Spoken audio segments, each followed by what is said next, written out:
call it to order then. Oh, well, then, I agree. So welcome back, everyone. We're back. We have members of the public. That's great. It's been a short summer and a while since we met as a board here at Leland and Gray. So Stephen called me just before I left the house. As he sent in his email, he is coming. He's up in Jamaica meeting with the Jamaica and Townsend boards on collaboration talk. And I expect him to be down here around 7:30, 7:45. In the meantime, Doreen is our lone administrator because Bud is also up there, since there's two meetings that are going on up there. Any other announcements? If not, we'll go right into the agenda. I guess we should do introductions. Do we need to do introductions? The only one whom people may not know is Beth McDonald, but does everybody know Beth? Beth is actually on the Wyndham board, and you're here actually because you're on the collaborative peer review. Exactly. I just barely heard about it, so we're going to get her. We're going to get her. Right, I know, Matt. Worst acronym you can pick. That's all right. It's like we're dying and we need resuscitation of the patient. Right. Don't say that on camera. Would you like us to introduce yourselves, or do you know everybody? We can go along the road. Yeah, go ahead. Let's start down with Bruce. Bruce Parliament, Jamaica. Bowen Medallion, New Thing. Patty Dixon, Jamaica. Mike Dolan, Townsend. Joe Winrick from Townsend. Emily Long, New Thing. Jeremy Keller, New Thing. Tyler Holden, Townsend. And Randall Ball, Brookline. Are we all here? And I'm Ruth Ann Dunn. I'm a science teacher at the high school. I think most of us do that probably, but and then Doreen's our administrator here too. And 2 words, D-U-N-E. You're welcome.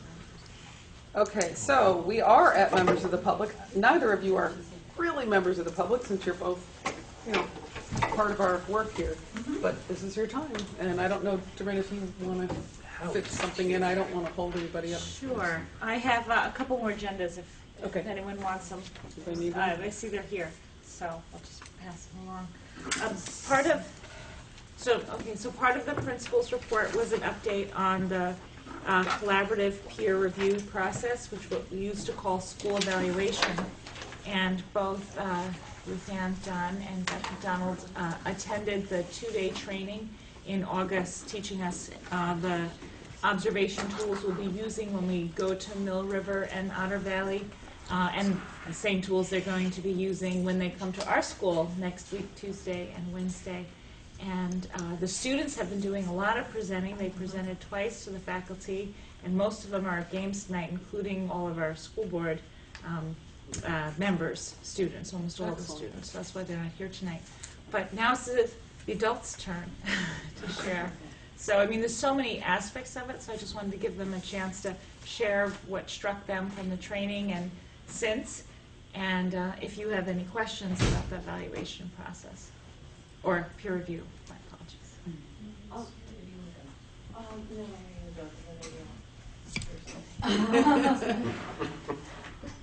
Let's see. One of the most important aspects for me is that we are in co-partnership with the students, that they have as strong and as important a voice as any of the adults do.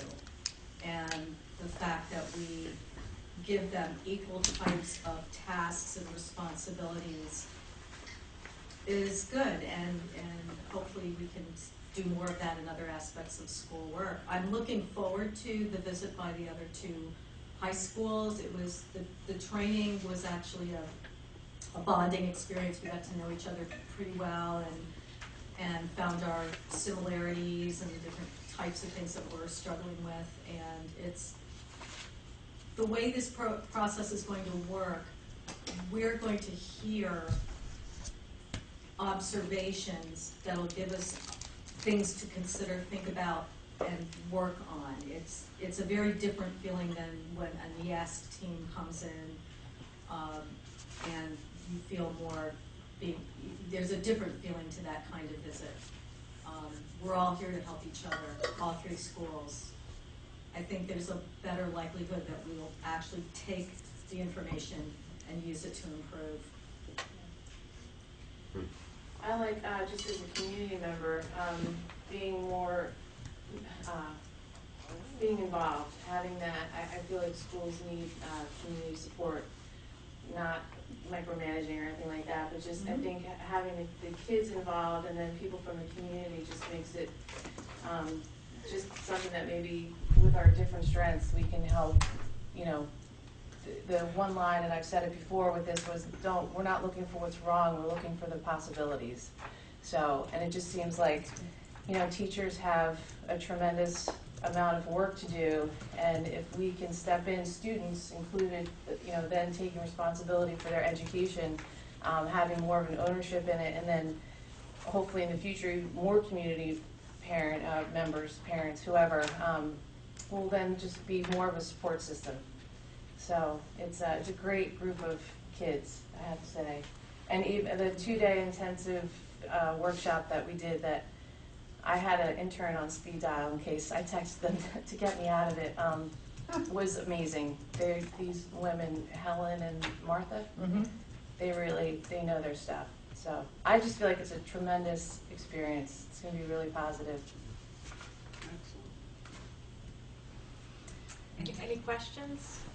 How were the kids selected that participated with you? They How? volunteer? Oh, or- I don't know. Oh, They applied. they, okay. Oh, Yeah, nice. we had Oh, that's basically nice. they had to write a letter describing their interest, and they were selected based on that. Does the board know that they're getting college credit, that we're actually enrolled, all of us are enrolled in a course, and we have weekly assignments that are helping us prepare for this, and the students are doing that. Yeah, that Yeah, came that- out. And, yeah, Doreen had sent all that information to us, trying to get board members to find the time to do it, but we're very happy that Beth stepped up. Yeah, I don't get credit for it. They promised food at the meeting, so. All right, any other questions or comments? I'm sorry. I Go ahead, forgot. no, please. Now, this is having pulled out of the, I keep getting the initials wrong, but then, Yes. yes, this is the evaluation instead of that, and it Correct. sounds so positive and so hopeful, but not, let's not look at what's wrong, but what's possible. And this is a whole different attitude, isn't it? Totally. It's great, and it so justifies what you did. I think it's wonderful. Good. Yeah, you're in Good. good hands, I think. All right, are we good? I just want That's to the express my spirit. thanks as well Yeah. to Beth for Thank you. taking on this responsibility, and she Yeah. jumped for it right away, and having Ruth Ann and Annie Landenberger as the other teacher involved, just wonderful. And for Annie being a theater person, it was like old hat, like, yeah, we do this in theater all the time. Team building games and problem solving, and it's been good. Yeah, it's great. Excellent. We all thank you, Beth, for Yeah, stepping up, yeah. and you too, Ruth Ann. Oh, This is thanks. really important work, so. Yeah, It's kind of that's nice nice. having somebody, even though you're not a Leland grade board member, you are a board member, so that kind of Well, covers, yeah, well, it kind of covers all aspects, Yeah. which is great. yeah, good. So, thank you. All right. All right, you're off the hook. I'll stay a while. I would encourage you to stay, but it sounds like you don't want to. We don't want to push her. Great, I don't know what's going to happen. Thank you. All right. Yeah. So we're on, actually, we have a new member of the public, Maya. Hi, Judy. Is here, so this is your time too. We're at members of the public. Yeah, here to listen and, I'm sorry? just here to listen. Oh, great, What's okay. going on, and We have on the agenda tonight, did you look at the agenda? It was online. I am not. Yeah, well, we do have you asked about it the last time, so we're gonna have we're probably gonna wait till Stephen gets here, because I know he wanted to participate, but the recap of the board retreat, Oh, okay. the planning session, we'll have this document that we'll share with you. I'm sure we'll have extra copies. I hate to print any more, because I'll bet Stephen has them, although I didn't ask. But, oh, thank you, Patty. Okay, so we'll move to revisions or corrections to the agenda. One thing that Stephen wanted to mention, which I had already picked up on, and I assumed it was correct, and I assumed it was actually incorrect. But this, under the CFO, Bud, I don't think Bud is coming tonight because he is up at the other meeting, but the summary of expenditures, revenues, FY15, that's actually the recap of the FY14 school year. So he's coming with a document for us for that, and I kind of figured that that was the recap, end of the school, end of the fiscal year. And the only other thing was, Bauman, I did remember this, if you can believe it. I told him to remind me if I didn't, but I wrote it down on the agenda. Bauman would like to have a conversation, and I think I'm going to add it to old business because it is something we've talked about before, about the school start times. We've had this conversation quite a number of times, and Bauman would like to revisit it. The only thing I will say is, and I mentioned this to Bauman, and he was perfectly fine, I think, about it, but that we shouldn't get into a big discussion about it. I want Bauman to have the opportunity to share his thoughts and why he would like to see this back on the agenda. We'll do that under old business. But if we're going to have a conversation about it at any length, if we decide we really do want to go back into having this and seeing where we're going to go with school start times, then we should put it on a future agenda to allow community time to, because it wasn't on this agenda, and I'd like to be able to have it, so any in-depth conversation, if we decide we want to go there, should be at a future meeting, hopefully next meeting. So, go ahead. And I need to come off the agenda. The I heard. career board has changed the meeting to September 30th. So. No problem. Last thing to report. I saw the email, and it sounded like they just wanted to wait a little bit longer To get the before to get the students right. in their programs and Yep. before Makes they held the sense. meeting. So excellent.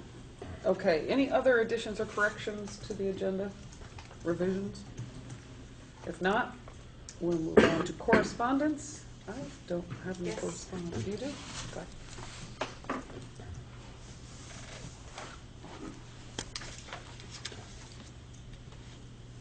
Okay.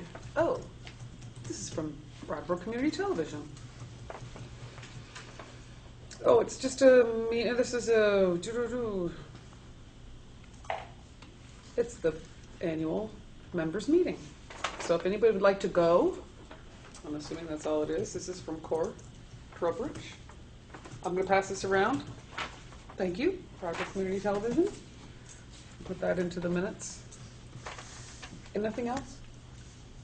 Okay. Administrative reports. We'll go back to you, Duran. You're up here first. I know you had a lot of documents, and they were sent last time and resent. Thank you for resending them for all of us. Sure. I would say the main point of this month's principal's report is specifically the request for the additional professional development day in exchange for a student day, where I briefly outline the purpose of it. And I would be happy to talk about any of the areas of the data that that has been distributed, especially to answer your questions. I mean, we use the data internally all the time as the basis of many decisions. But to what extent it affects your decision-making is another question. So I'm happy to answer to any of the things there. But I don't know if this is the appropriate time or to actually say, can we take a vote on this, or however to proceed. But the more I talk about this idea with faculty, especially, sorry? I thought we did take a vote on it. I think we Did it happen? In June, think at the we June did. meeting? I thought we did. I thought we I think we did. Or at the July meeting? I'm sorry, I Yes. wasn't at the July meeting. That's Yeah, I probably think we why. did. I think we did. I think we had a Yeah, vote. we Okay, did. I must have missed Stephen it. represented you very well, obviously. And is it a go? Yeah. Okay. Oh, good. yes. I can't So you believe have I no wasn't aware. report. No, okay, I'm I sorry. almost think it was Howie That's who the best made the kind of motion, in fact. You probably saw this and said, what? Didn't we do this right? Oh, I apologize. I'm sorry. Well, it's not a very good way to start off the school year. Not at all. It's always good to be. It's always good to be got it ahead of before the you- July. You got it before you asked again. Okay. Well, that's great. Thank you very much. So, boy, when it comes to the data, I hardly know what to begin with. There's a lot here. So one thing I will mention is that in the past, I had provided much more data on the school climate survey provided, that was a survey completed by students. But as part of the collaborative peer review school evaluation process, it's a different survey where there's only a little bit of overlap. This is on the second page of the data report. There's some 55 questions that the students answered. About half of them were new, so it's baseline data, and also about half of them were also asked of the teachers. So there's real comparisons that can be made of certain aspects of school climate, like how often do teachers call parents from the teacher's point of view versus the student's point of view, or how much differentiated instruction happens in your classroom, or do your teachers, do you have high expectations of your students? Do you feel your teachers have high expectations of you? And when on the first day of the visit to Leland and Gray, our team meets for the whole day. So we're not part of the observation process, but we do data analysis for the day, and most of it is looking at this school climate survey. So that's going to filter into the findings when they're presented to you come March. So that's why in the past I had provided much more specifically about school climate, and this year it's going to be different. And I'm pretty excited. I actually like their survey better. Do you do like a graph of the two superimposed on each other so that like the teachers can understand whether what they think they're getting or doing, the students are getting that from them? You know what I mean? I do. I don't know the answer It's a because really this cool is visual. the first time we've done it. Yeah. And we sent the data to Up for Learning, Oh, and okay. then they're going to work with it and have a facilitator working with us on Tuesday to hopefully do what you just described. Yeah, 'Cause it's a new very territory. interesting process when you do your own self and someone else evaluates you on the same things and what you think you're doing versus how it appears to others is an interesting thing. Oh, good. Well, I'll keep that in mind. Like, hey, when are we going to do the Yeah. superimposed thing? That would be a good way to do it, very visual. Are there other questions about the data? I have one more Mhm. question. Go ahead. When you're looking at, I assume you look at the data and the enrollment in courses to make decisions about what to offer. And how do you tell, like, say, if a certain student is on a track and has taken certain things and was hoping to take other things, is all that considered when you're deciding what to offer for courses, for like AP courses and stuff, and combined with the data, and maybe, well, there's not too many people signed up, however, I have these 4 students who they were looking, these are their last possibilities to take these things because they've taken others before in their junior year or something. I have 2 responses. One is that the course requests are made starting in the end of January. And so students make the requests, and that builds the master schedule in PowerSchool, in the software we use. And so that's really completely driven by what students are asking for the next year. Okay. But there are some glitches, and one glitch this year specifically is that pre-calculus is offered in the fall only, not in the spring. So any student who's doing Algebra 2 in the fall and is a junior can't get to AP Calculus next year because they have to do pre-calculus. So I actually had a meeting with Melanie Zielinski and a math teacher and about a dozen juniors, and a couple of sophomores too were interested in being able to do pre-cal in the spring so they can do AP in the fall. And then we also talked about the possibility of offering another math elective other than AP calculus like statistics, which is not offered Yeah. at our school. Yeah. And so we shared with them lots of possibilities, and the math teacher is their point person to get into contact with. But if there is enough interest, we need to fill that gap for the spring. Okay. So, but I think but that's reactive, like it's me discovering, because our current juniors are the first cohort that did not have they had neither Algebra 1, Part 1, and Part 2, they just had Algebra 1, and they also didn't have basic algebra, so they all went to Algebra 1. So there's a much larger cohort of advanced students, so there's a lot more students who will be completing Algebra 2 this year than in previous years. Now, hopefully all the numbers will add up when I share that come June, but that's I never had to have this meeting before because there weren't, first of all, I wasn't tracking it because this is the group that I'm tracking, and of course the ones below them are coming up in the same, with the same trajectory. And these are not kids necessarily who were accelerated in seventh grade, but they can, in fact, because they weren't, that's why they don't get to AP. But because of the semester schedule, they can do one course in the fall and one course in the spring. So I know there's a lot of concerns about the kind of block scheduling you have. That's a big advantage that a student can catch up.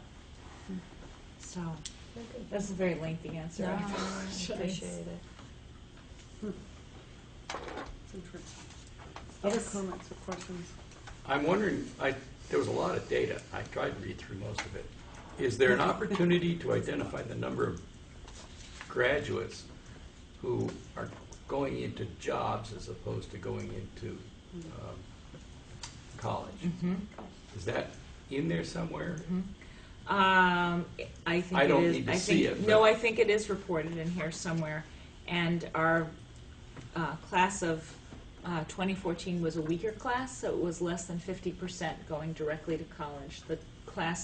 The previous year, 2013, was about 72% going to college directly to. 74% in 2013 and college acceptance rate. And 2014 was 40%. So she found it on the pages here. Well, It's I on was- page 6. I was Right. wondering about those who are graduating 5. and have a job immediately, or as opposed to going to college.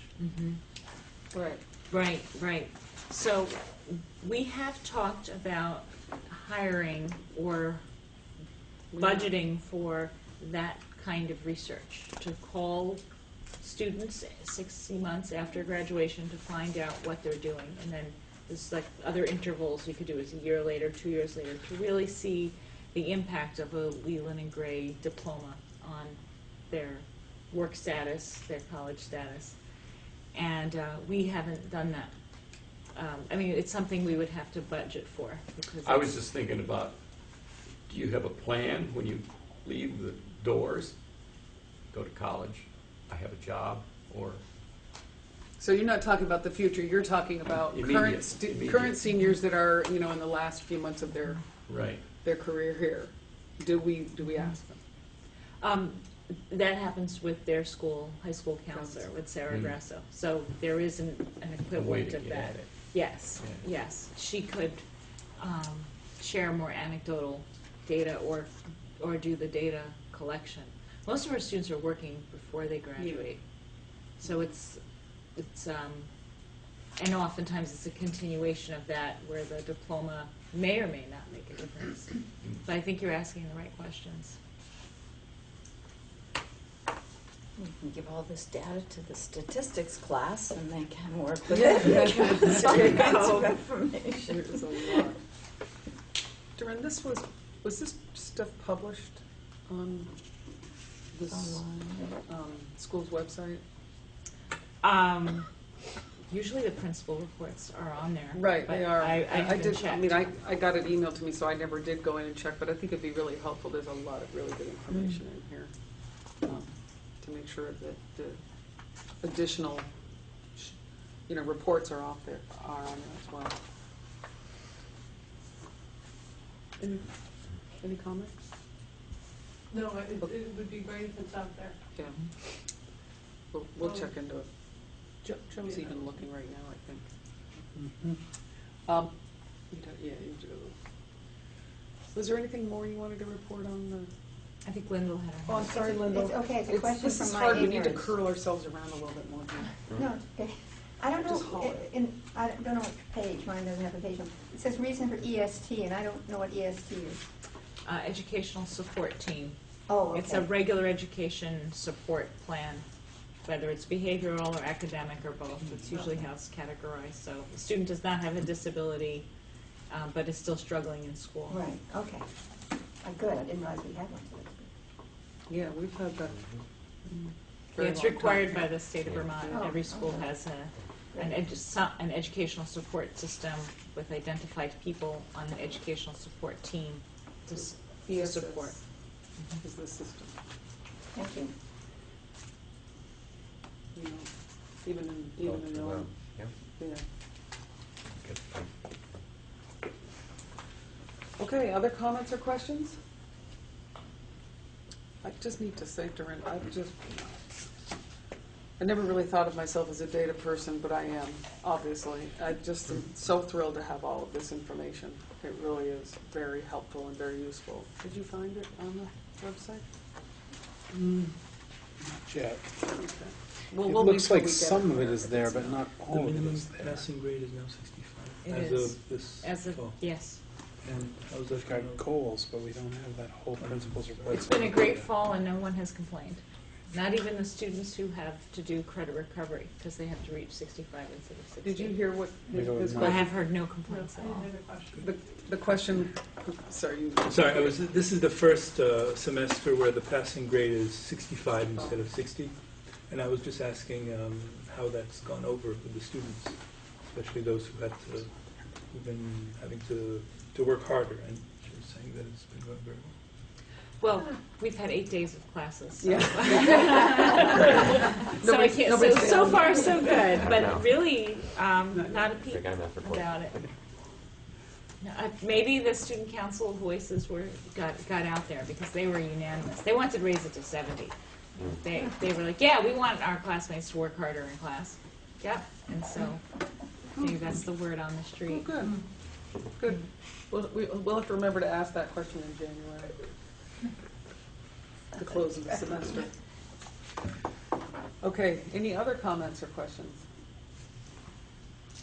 One piece of data that I have been wanting to present for a couple of years, and I think I have to create a template and just have the person or people who have that information to fill it out.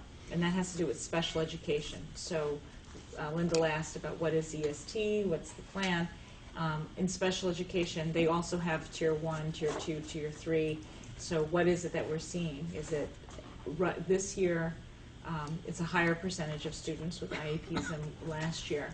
And so what are the disabilities? So as whether they're behavioral or academic or specific learning disability, they're categorized.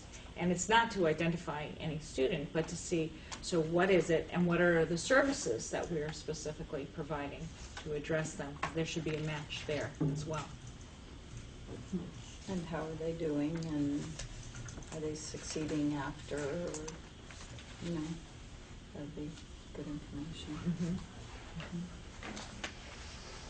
And, you can even splice it thinner about their graduation rates. Or I already can tell you that they do very poorly on the kneecap test, more poorly than the state average at Leland and Gray.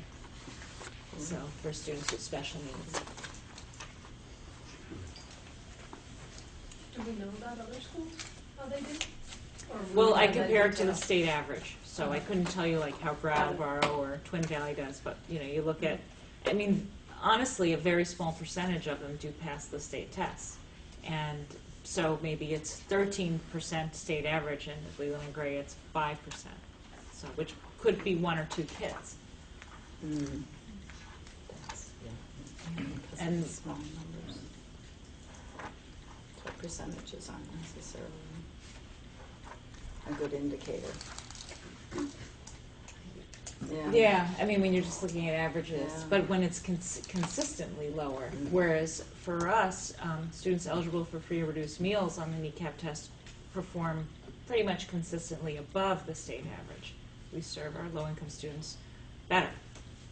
So that's useful data. The kneecaps don't differentiate well for special ed students because it's the grade you're in is the test you have, which could in no way match their ability. Yeah. And so they can, in no way answer some questions, but it doesn't differentiate at all, which is nice going forward with the smarter balance where the problems will be spit at them that are easier and easier, to find their actual level rather Find than where they are. just, Right. blank tests in some cases with some, or close to that with some special ed students.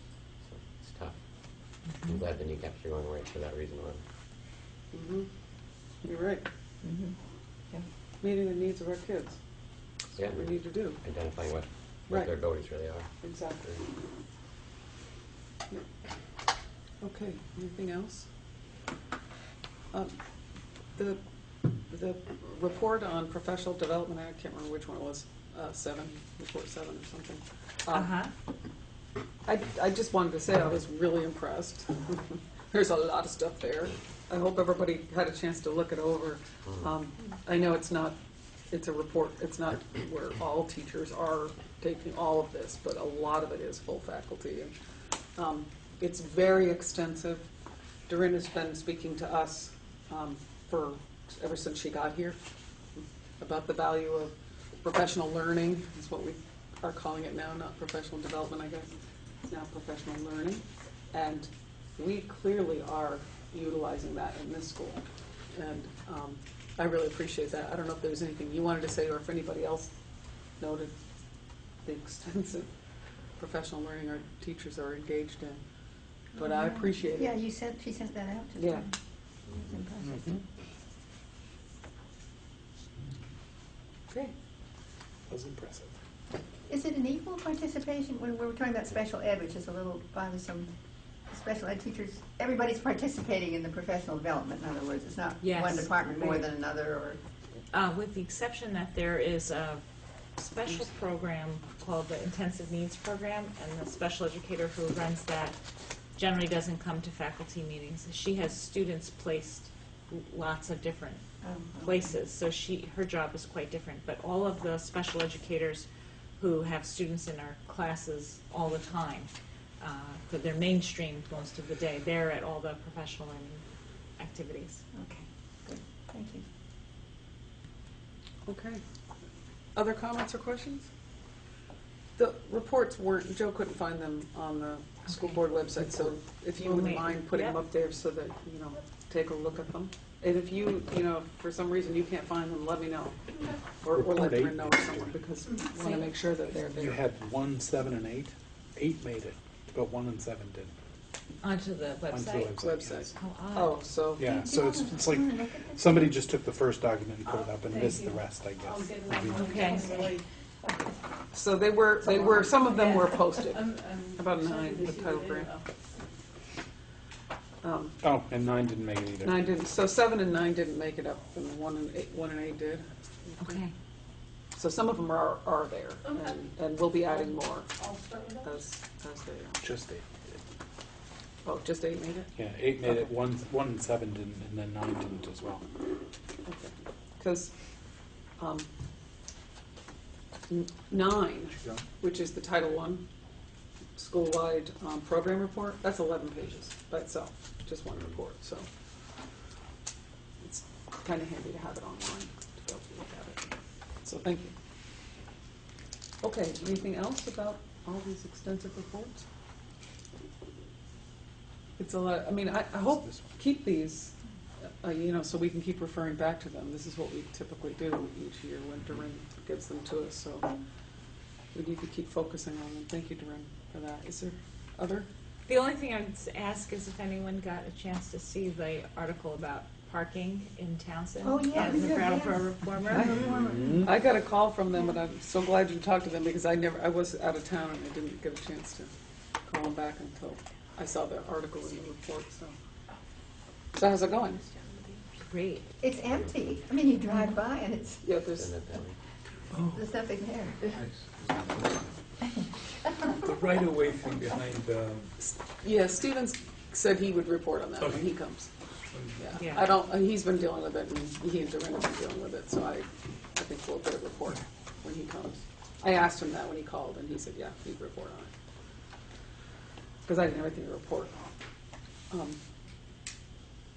So we are seeing a police presence in front of the school, is that correct?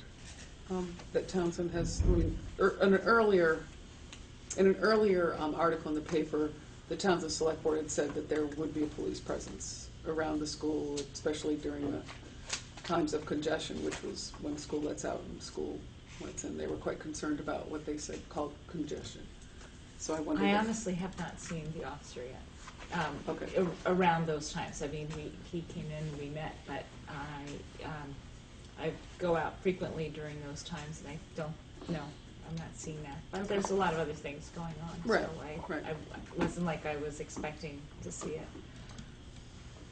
Well, a few of us saw him tonight. Oh, great. Not there, just down the hill. Oh. It was a little scary on the road. Okay. But I thought I thought the article on Reformer was very well done. I liked the title. I liked everything about it. I just thought it was balanced. And it did mention that the tickets were not available yet, that they were kind of on the way. They weren't being issued yet, so I guess I should Good- say that on camera. Good heads, well, it was in there, good heads up for our kids and for our staff. And it does, I will admit, clearly we were having people parking there from the school, because whenever I've come up here, it looks empty to me over there. So, it's working. I mean, you know, if you're coming up here for a meeting, it's a 2-hour parking, you can use it. It's not like you can't use it, it's just that people can't park in there all day if they're gonna be here, that's all. So, Stephen was using it when we had met here not too long ago, and he looked at his watch and ran out. It's almost, my 2 hours are almost up. He grabbed his car. And left, so. Yeah, all right, so anything else? Thank you very much. Any other questions for Corinne on any subjects? If not, thank you. We will skip both the superintendent and CFO until Stephen comes, because he is doing both of those tonight, he said. So since there is no Career Center Board report, we'll go on to old business. We can recap this now, or Corinne, do you think Stephen wants to be a part of this? We actually didn't talk about it too much. Should we? I think that's the bulk of our meeting today, to recap the Right, so let's planning. just hold off on that just for a little bit and give Stephen a few minutes. I can give you the very quick summary of the next item, which was the joint SU Studies and Committee of 6. I am a member of a committee, 3 board members from Wyndham Central, 3 board members from Wyndham Southwest Supervisory Union. You've heard me not report on this many, many times, because it's been on the agenda and there was never a meeting. We did have a meeting. I can't remember the date of the meeting, but it was a while ago. And then the executive committee of Wyndham Central also met since then to decide whether they wanted to continue to move forward. We as a committee felt that our job was done. There was a report that was mailed to all of you, emailed to all of you from Wyndham Southwest. It was a report to Wyndham Southwest. And once that report was released by the Wyndham Southwest Board, hi Stephen, then we thought our job was done. So we met as an executive committee to discuss whether we wanted to move forward with it. And while no one had any objection with the concept of moving forward, certainly with collaboration and discussion, the executive committee felt that there needed to be some specific goals attached to any future collaboration study. And so we sort of turned it back to the administration and said, you know, of course, collaboration can happen within your office, with their office, anytime you want, unless it's involving hiring employees that are joint employees. And even then, you can do it if you have 2 separate contracts. But if you got to do a contract, probably needs to come down. But other than that, we encouraged any collaboration that you felt comfortable doing. You know, we made a point of saying we didn't want to do any micromanaging, that Stephen certainly can work with Chris Pratt, who's now the superintendent over in Wyndham Southwest. And so we're hoping that conversation's going on, and that if there is some type of a committee that you want to continue forward with, that you'll get back to the executive committee or the full board. Thank you. Right, so I will, inform the public board that we have met twice. Chris Pratt and I met twice, but we have another meeting scheduled next week. We have directed our principal, how shall I say, employees, leadership, employees, teams in the principals of our teams, not the principals in the buildings, but I'm talking about within my office, for example, Abby Dillon and her counterpart over in the other SU, so special ed. Those two meet together, look at things and make some recommendations, not only about, well, it could be about this year, but not only about next year, but the following year as well, as we look forward to the possibilities. Then there's, I'm losing it, the financial, and certainly that involves also the grant, the grant management.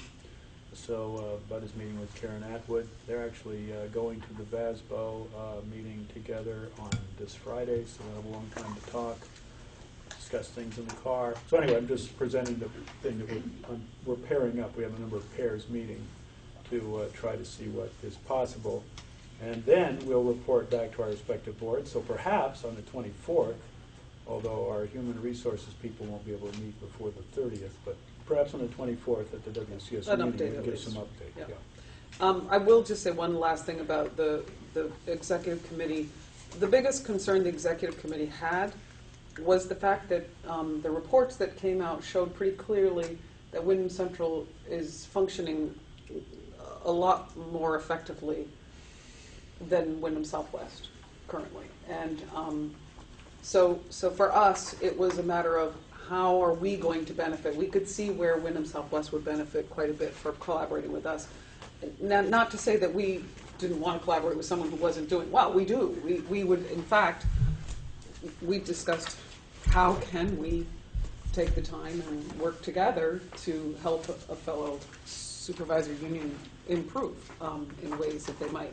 But the other thing that came up was that they've had an awful lot of turnover with superintendents, and they just July 1st hired their latest superintendent, who's just barely getting his feet wet for it because it's his first supervisory union as well. Anyway, he's never been a superintendent before. So the thought, I think, that came out pretty clearly that night was might be a good idea to allow him some time to get his hands into the job and get a sense of it.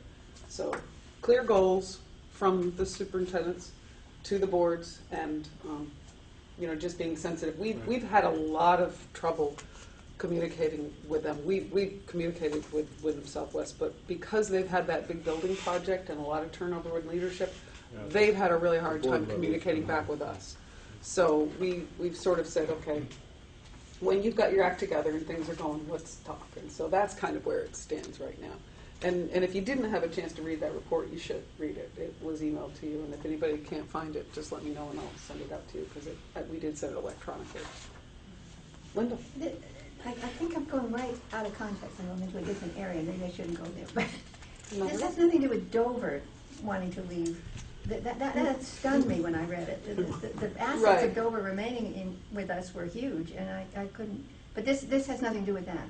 No. No. Okay. No, this is a separate issue. However, Dover, I'll remind any of the newer members of the board, Dover has made overtures before. Yeah. To Wyndham Southwest, and to really even they were thinking about Dan French and Rutland, Bennington South. But they've also tried to be their own supervisor. And they tried to be their own superintendent, their own supervisory union. So they really are constantly looking for a way to preserve what they have, I think is the way to put it, and to control their own destiny without feeling encumbered by a larger administrative unit. And they were denied the request to appoint their own superintendent. So, that's they certainly some of the questions that they ask, I think, will inform our WCSU board regarding how we share special ed costs, how we deal with Triple E, and how we deal with the Title I grants. It is interesting that different SU boards really can have a different approach to that. And those our kind of two boards decisions. do have a different And approach. that's becoming more apparent as Chris and I consult more on the issues, so. Right. Because here, I mean, I will just, if I can, Oh, that's true. we have collaborated quite a lot here, and here we do pool our resources and try to use them wisely across the SU. And that's true of the Title I grants.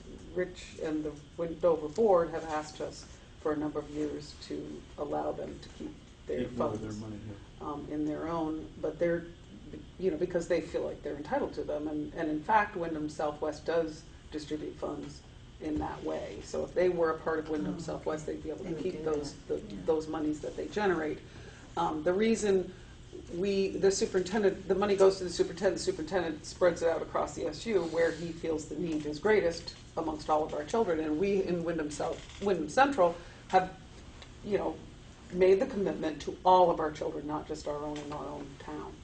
So that's why it's been a little bit different. And I think that's part of the reason why Dover is pursuing this right now, to see whether they can keep those Manage dollars their own, within their yeah. own.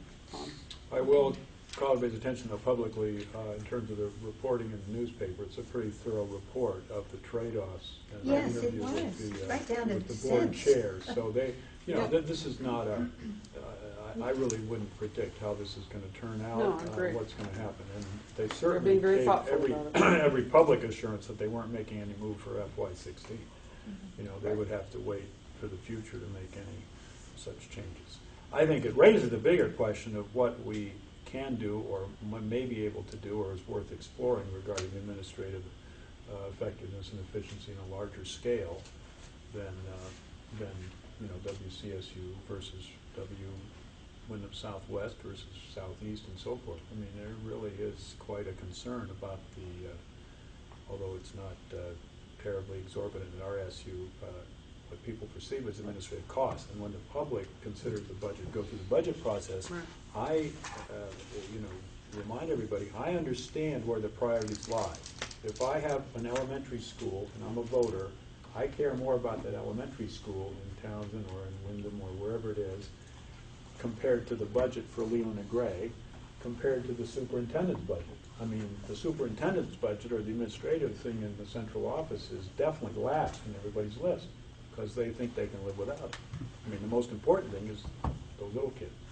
That's how it stacks out in terms of votes and approval. Now, I'm not saying that isn't, realistic or that I'm No, saying but it that's does- not right, but you got to put your perspective on how you win a budget or how we value education in that context. But because it that also is speaks to how we present our budgets, Yes. because if we're not presenting them appropriately, we're not sharing the value and the Yeah. need we have for the central office and the work that they do for each school district. So, I mean, when we go into the budget season, we're going to have to really think about that and how we really present the Wyndham Central budget in each of our budgets. And the meetings I'm having really do, present a background, the preparation for what we have to decide at our respective SU budget proposals.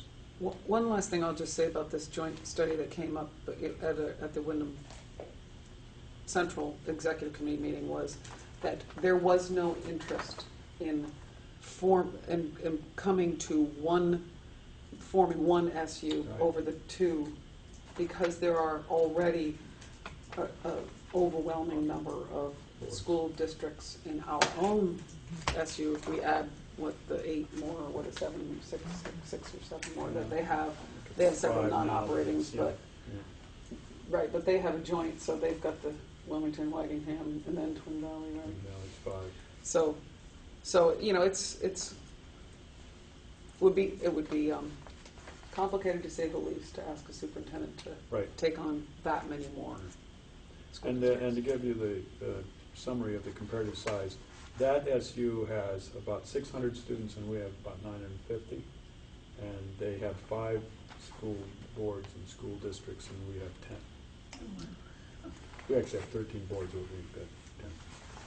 So, if there were less boards, it would be, certainly the number of students could be handled by all means, but the number of boards makes it, Yeah, and Daunting. I think the governance issue is one that people are not ready to address. right, they aren't, so. Okay, any questions? If not, we'll go Where we back at? to, we'll go back to you. Yeah, I don't know did if my you wanna- email I'll on, I let did them my review. report online. Yes, Most you people did. should have it. It is publicly posted. I welcome your That questions. was on the website. I'm also prepared to do the financials for everybody here for Leland Gray. This is the And- end of the year. If I can just state that Yeah. this superintendent's report is on the school's website, Wyndham Central website, and on Leland and Gray's link to the website, so you can always read his report there.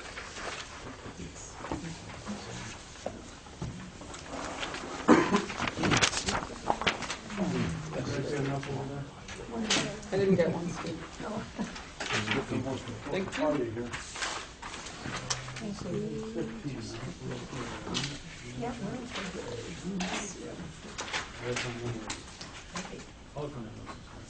Okay. So, first of all, any questions of a general nature for the superintendent report, so forth? I do want to call your attention to our SU board meeting on the 24th. I hope you'll be adequately represented as a board.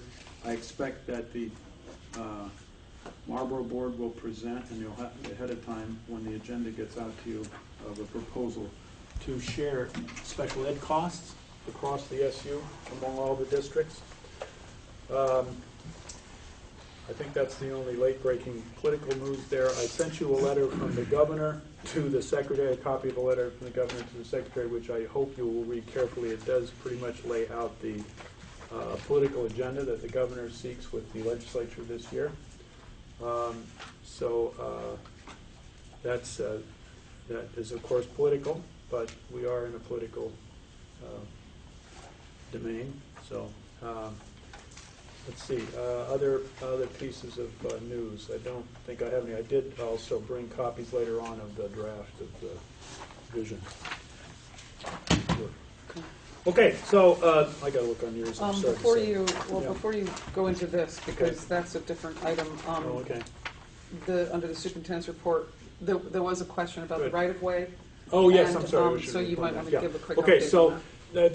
if you've been on campus, you probably noted, actually, on the very first day I had the in-service here, we were quite surprised to see the actual bulldozer and the dump truck that made the right-of-way more permanent or passable from the town of Townsend's point of view in back of Dutton Gym. So you'll see a dirt road basically going up in back of Dutton Gym, following the previously staked out right-of-way that we staked out in response to a complaint from the enforcement officer of the Agency of Natural Resources regarding our Act 250 permit to build the addition to this building, which stipulated that we would have a right-of-way for the town of Townsend to the back of their town hall, accessible to cars and trucks at all times.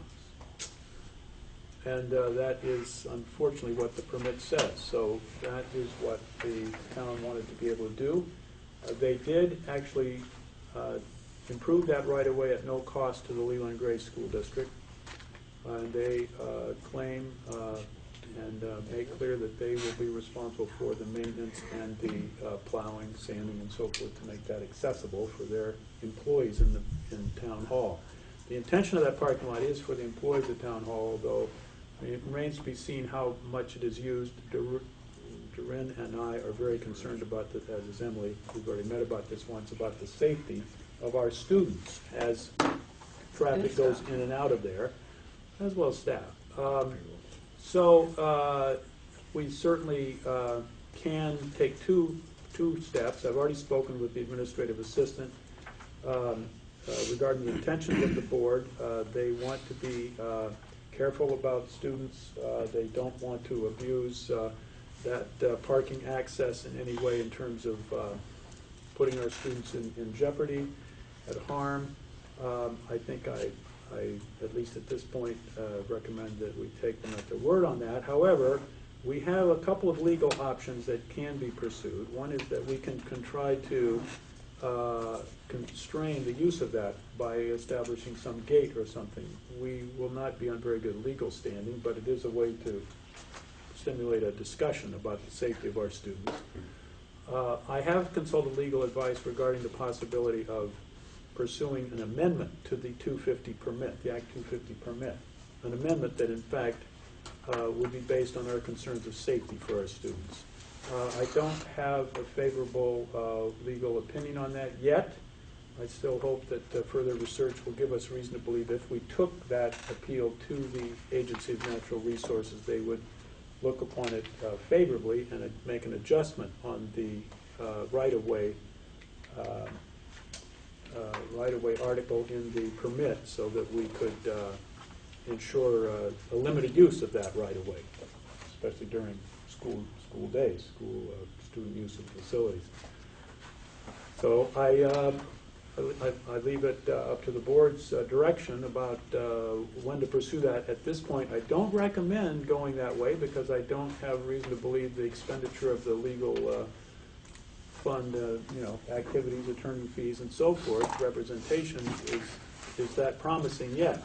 I'm certainly, Corinne is monitoring the use of that facility, and as we get more data, we should be able to make a case, if that's the case. I mean, if that proves to be a concern that's justified by the observation of the use of it.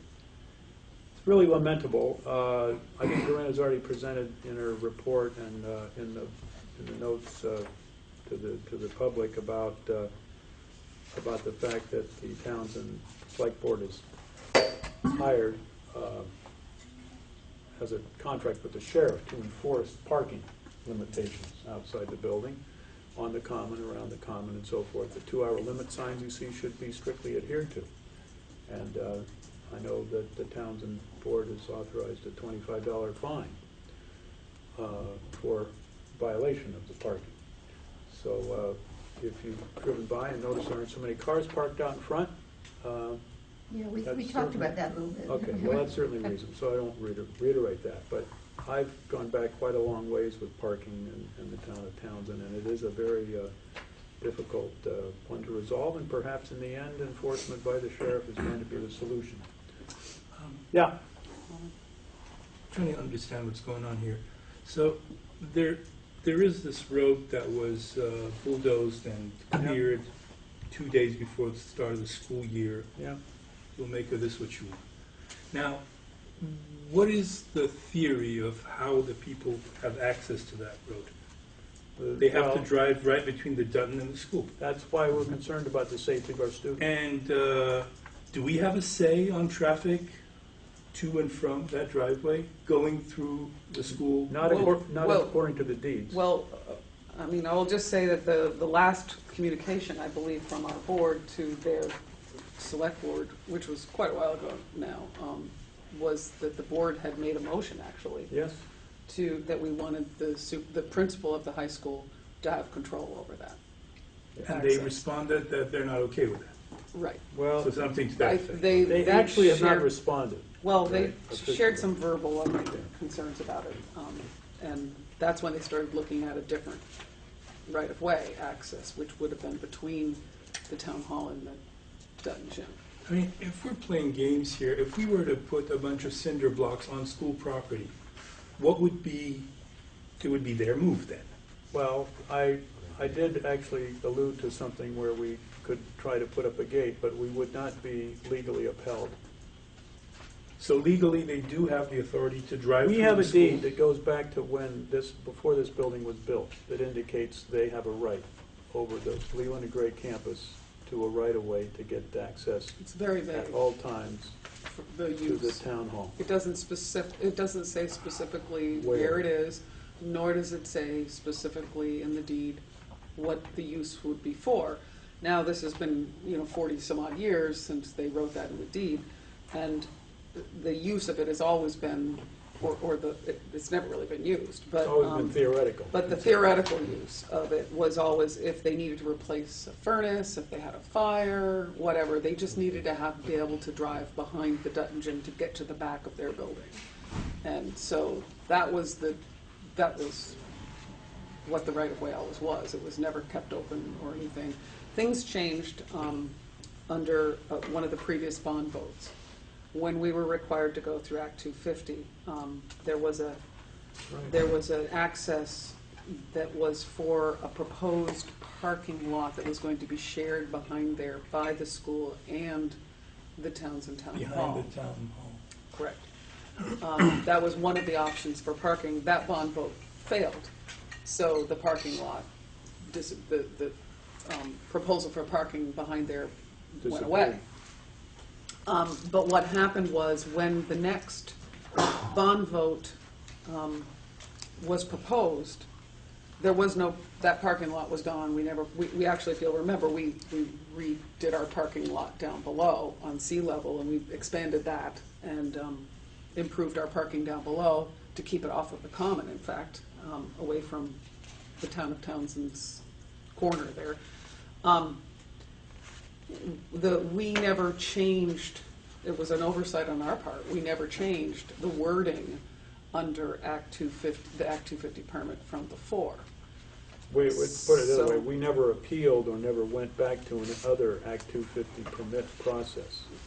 We just never even thought about it, Yeah. honestly. We had already gotten an Act 250 permit, and we didn't really think about the details in it. And none of us did. And so the language is still in there from a previous bond vote that failed.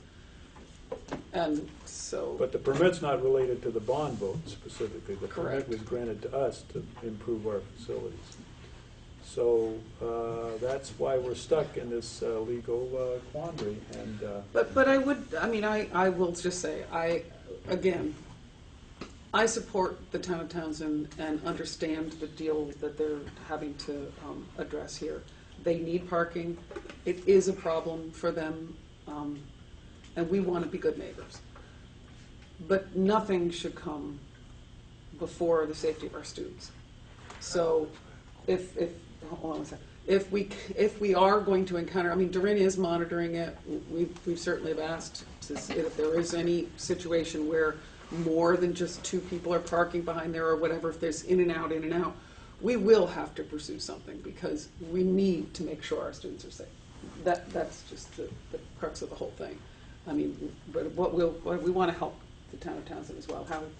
I'm missing something here. I mean, we're a high school, and this is a couple of parking spaces back there. Can't we just throw some speed bumps down so no cars go racing through there? We have big kids here. I think our kids are wise enough to not get run over by a car, going down an alleyway to a parking spot. Well, you probably haven't been out to look at it, but there's a really nasty sharp turn. nobody's into going to it. be driving very fast. If you're trying to get into there on ice and snow, it's going to be, you might find your car going all the way down to the bottom. And I know they're going to be sanding and salting it themselves to make sure that kind of thing doesn't happen. But it isn't exactly the easiest access, that's for Yeah, sure. so it probably won't be used very much. There's plenty of street parking. Well, we don't know that, Howie. I mean, we really don't know that. So that's why I say, if Durin's watching it, and if there's a problem, we're going to have to address it. We should address it when it becomes a problem. I just don't want us to be here addressing it after a kid's been run over. Yeah, right, Right. right. I mean, it seems like legally we don't have anything we can do really because of some statute, and I feel like it doesn't seem right that this is yet another thing that Doreen has to keep her eye on. Like she doesn't have enough to do as it is. She has to monitor cars going back and forth between the Dutton and the building. So it's like, okay, everybody's doing their best. We're all responsible. Everybody knows what they're doing. But we're in Vermont. There's icy roads. There's snowy roads. Somebody decides that they have to go out of there. They have to drive out of there at 2:45 or 2:30 or 2:15 when the place is packed with buses. I mean, what happens there? Is it going to be like a yelling match? I hope not. I hope not either. But I mean, but there hasn't been one. I think we're anticipating a problem that may just not, maybe a non-problem. That's our job, for the safety of the kids. The kids walk through parking lots all over. We have parking lots down, with sea level. There's cars running around all around the school. There's a steep driveway going down to sea level. They're high school kids, and we have to anticipate that people are not going to be racing around a school. you know, we can protect our kids from The middle and high school kids. unreasonable things, but, They you have know. things in their ears. But, you know, you have to anticipate that somebody who has a driver's license driving their car down an alleyway next to a school is gonna go slowly. Like I said, if it's a problem with the speed bumps there or something like that, but you know, I just don't, it seems like we're looking for a problem that just doesn't exist yet. Okay.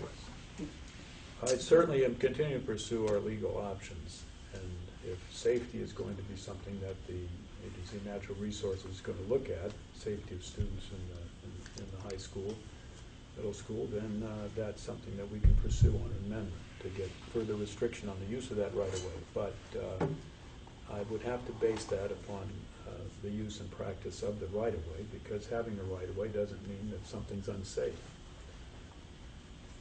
Roseanne? I just, point of information, at certain times of the year, there are very young children on our campus there are. all day. And there will be pretty soon under the Wizard of Oz as well. Yep, summer in particular, so. Yeah. Well, no one, I mean, I That's want to true. make sure that no one interprets any administrator or any education professional's opinion to be this is a good development. You know, we all regret this very much. But the question is, what is the best way to proceed? And I certainly await your direction if there's something I'm not doing that's sufficient, but I have to also make sure that I'm not putting us in a situation where we're spending good money after bad for legal representation that isn't going to get us anything. Okay. I have the deeds. If I anybody will wants to just look say at the that materials the that we're Townsend facing. representatives may want to chime in, I don't know. But my personal opinion is, us in the town of Townsend all agreed that the best way to run a right-of-way was between Dutton and the town hall. And somehow, somebody at the Department of Transportation decided that that was no good, because they'd have to put another curb cut in. I think if we go after anybody, it should be them. Stephen and I had talked about that, and we, as you know, we were quite surprised, Joe was there too, watching the digging happening without any knowledge. We knew nothing about it. I guess they did tell one They told one of our employee employees here, yeah. just before they started digging. But we were a little surprised, and one of the things that Stephen and I had talked about was it would have been, we had never joined Townsend in that request where they were denied a curb cut there. If we had maybe had the opportunity, we might have been able to appeal to the state and saying, I mean, they've really got a curb cut there anyway because they've got parking there. You know, it's very possible that we might have been able to impress upon them, you know, the importance of trying to pursue that other right-of-way as opposed to behind the Dutton Gym. And, but we never had the opportunity to do that. We didn't know they were going to do Well, this if until memory it was serves, done. we had a vote about We did. having a right-of-way down. We approved the right-of-way We approved, concept. we did. But I think that there is some reason to believe, Mike, that we could, once again, ask the Department of Transportation to reconsider that request. It'd have to come from the board, the select board, of course, but, you know, that's certainly something that I think is the most promising, because ultimately, the best solution is for that right-of-way to be between the two buildings along our property line. But there were certainly some challenges along there too, including the well. That is our well, but they use as well. So we would have, you know, there are some things we'd have to overcome if we did get a right-of-way in between the two buildings. But I don't think we should eliminate that as a continual possibility. You know, there's always a chance, I would say, so.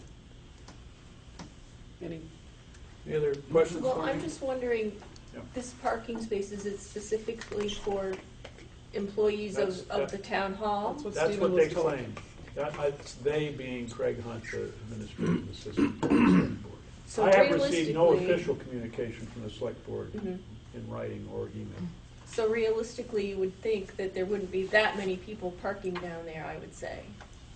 If No, it's just the but town realistically, you employees. have to assume that as time goes by, things Yeah. change and evolve, and Mhm. anything could happen. Yeah.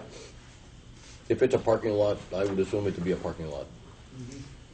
If there's no parking out front because there's some meeting going on in there and it's during school and they know there's parking behind, I wouldn't be surprised Maybe if they they could would put use it. signs down there stating it was for town employees only or Right, something. they could do that. And speed bumps or signs saying, set a speed limit. I don't know if you can do that just for a little right away, but Well, it's private property, you can make that. Put up any sign you want. I've got one at work that says 10 Well, I'm miles an sure hour. Townsend, to be fair, I'm sure Townsend doesn't want to have an accident Yeah. Yeah, behind the that's school doable. either. So, it's in their best interest to make sure that it's used appropriately as well. And that's So- the verbal assurance I have, but it remains to be seen. Well, I would suggest that we allow Stephen to continue to pursue the, Yeah, if I get legal advice that we can pursue something, I won't hesitate to consult with the board chair for immediate action, because I sense that the entire board feels that it's good that we have a better solution than what we're living with right now. does that sound okay? You'll continue to look into this? Okay, thank you. Thank you. So you've got a- Okay, so we do have a Financial. financial report here. So this is the end of year FY14. And you see at the top are your revenues. And the first line is quite favorable. We actually had more public school tuition than we had budgeted in terms of revenue. But as you go down to the expenditures, the summary of expenditures, you can see there that the actual is better than the budgeted, thank you. I'm right. The first column is the actuals on this, so it's $6,959,000, and that's your actual expenditures, and your budgeted was $6,008,000. One, obviously, you have a significant difference in expenditures there. You had actually, from the beginning of the fiscal year FY14, you have to roll back now to July 1st of 2013. That's what they're talking about there. That's $111,000 is what you had from the previous year in terms of deficit. That is expenditures over income. And for this year, it's only negative $31,000. So right now you're starting the year at 142 in the hole. Now this is the context in which you have to make budget deliberations and in which we have to make, the administration has to make recommendations regarding the vision that you have for providing for education for our students. I would only add a little bit of context to this. I have nothing but bad news for school districts these days. Wyndham had a $26,000 surplus in FY13. They're now looking at a $12,000 deficit. Marlboro, my dear hometown, has a $183,000 deficit for FY14. $150,000 of that is special ed costs, unanticipated. I just left Jamaica and Townsend. Jamaica had a pretty good surplus, I can't remember exactly, around 80,000 from FY13. They're down to about 34,000 now on the positive, which means they spent more than they had in FY14. And Townsend is looking at a 215,000 deficit to begin this fiscal year. Based What was on that 2 number? years, $215,000 deficit in Townsend. Based on 2 years, one at FY13 at 107,000 and FY14 at 108,000, something like that. Now I share that with you because those are all, well, Marlboro isn't, but the others are actually, member towns of the Leland and Gray school district, Union School District. I actually don't have that yet. That's being reported on Thursday. Can't say for sure. Did you just ask what? She asked about Newbrook. Newbrook actually has the most favorable possibility, because they have the, Increase in they enrollment. they have, this year their enrollment didn't pan out as much as they wanted in terms of this present fiscal year, but in terms of last fiscal year, yes, and they had the lowest student-teacher, they had the highest student-teacher ratio and the lowest cost per student at Newbrook. And that's why I just left Townsend and Jamaica school boards having a joint meeting regarding the possibilities of building a new school, combining those two school populations into one facility, just as Newbrook did, just as Brookline and Newfane did. And I can give you more details about that, but it's not really relevant to the issue of my reporting on your fiscal year. So I welcome questions about that first. There is further detail available. Those of you, who are inclined can certainly look at a review of the budget and the actuals in each of the subcategories under these general categories here. But questions? Yeah. Yeah. We're starting the school year with a deficit of $140,000. How does that compare to previous years?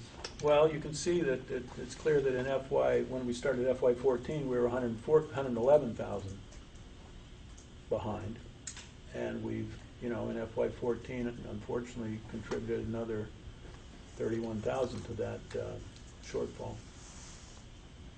Top of your head, do you remember the year before that? I don't. Don't think we had a deficit that year, if I remember. If I go back deep enough here, I might be able to find something for you. But, Don't worry about it if you don't have. Your annual report should tell you that.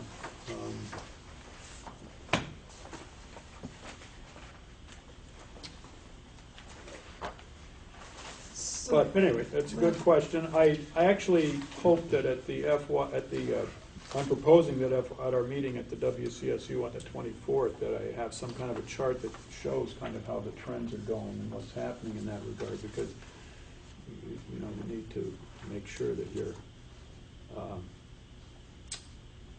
you have some context to make your decisions and deliberations regarding the budget. Okay, FY12, it appears that we were negative 4,000, according to the annual report published. That's actual expenditures. That was on a $6,400,000 budget. Yes, 44. The expense over in counseling. Yeah, that's because we did that shift regarding. Yeah, I knew there was some shift, but just remind me again. Yeah. Corinne, you can speak to the staffing there in particular? I know Much there was of that actually was associated with increased revenue for the SERV grant. So we got a $50,000 federal grant for additional programs, and much of it was spent in the fall. It was divided into 2 fiscal years. So let's see if we can find that grant up above in the incomes. Where would that be, Corinne? Where the revenues, are the revenues Yeah. listed here? Yeah, the education spending grant is not in. Okay, I'm sorry. State aid transportation, mainstream block grant, intensive extraordinary reimbursement, it might have been, but I think that was for extraordinary special ed. Vocational high school completion. I'd have to inquire to give a thorough explanation of that, of where Yeah, I'm that sorry. money would have come in.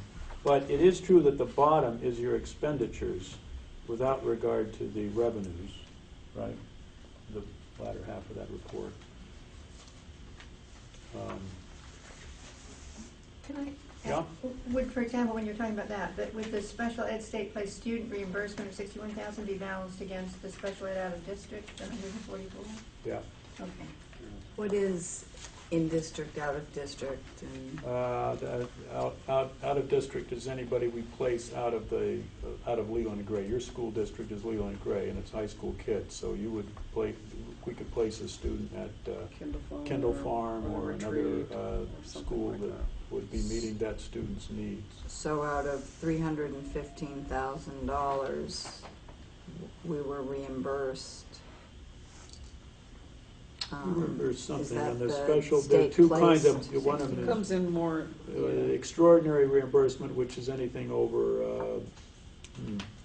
Oh, so it can be a 55, combination 60,000, of yeah. these Yes, things. I think Okay. so, yeah. It's 90% of what's over some 60,000 or something like that. But it's only 57% of what's up, up to that level in terms of reimbursement for special education costs.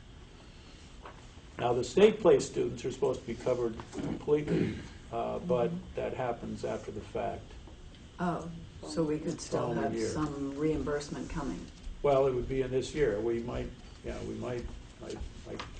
One thing we're missing in these reports, and Bud is working on this, is what is the projection right now for you as a board in terms of FY15? How much trouble are we in already? Because we have commitments for contract and personnel, and then we have other things that might be slightly more discretionary that you could be directing the administration, but until you have something that points out what the projected deficit or projected surplus might be for the year, you're not able to make that decision, and I'm not happy with that. I think in the past, a previous CFO has always told us we're on target or not, and proceeded through the year. But I know that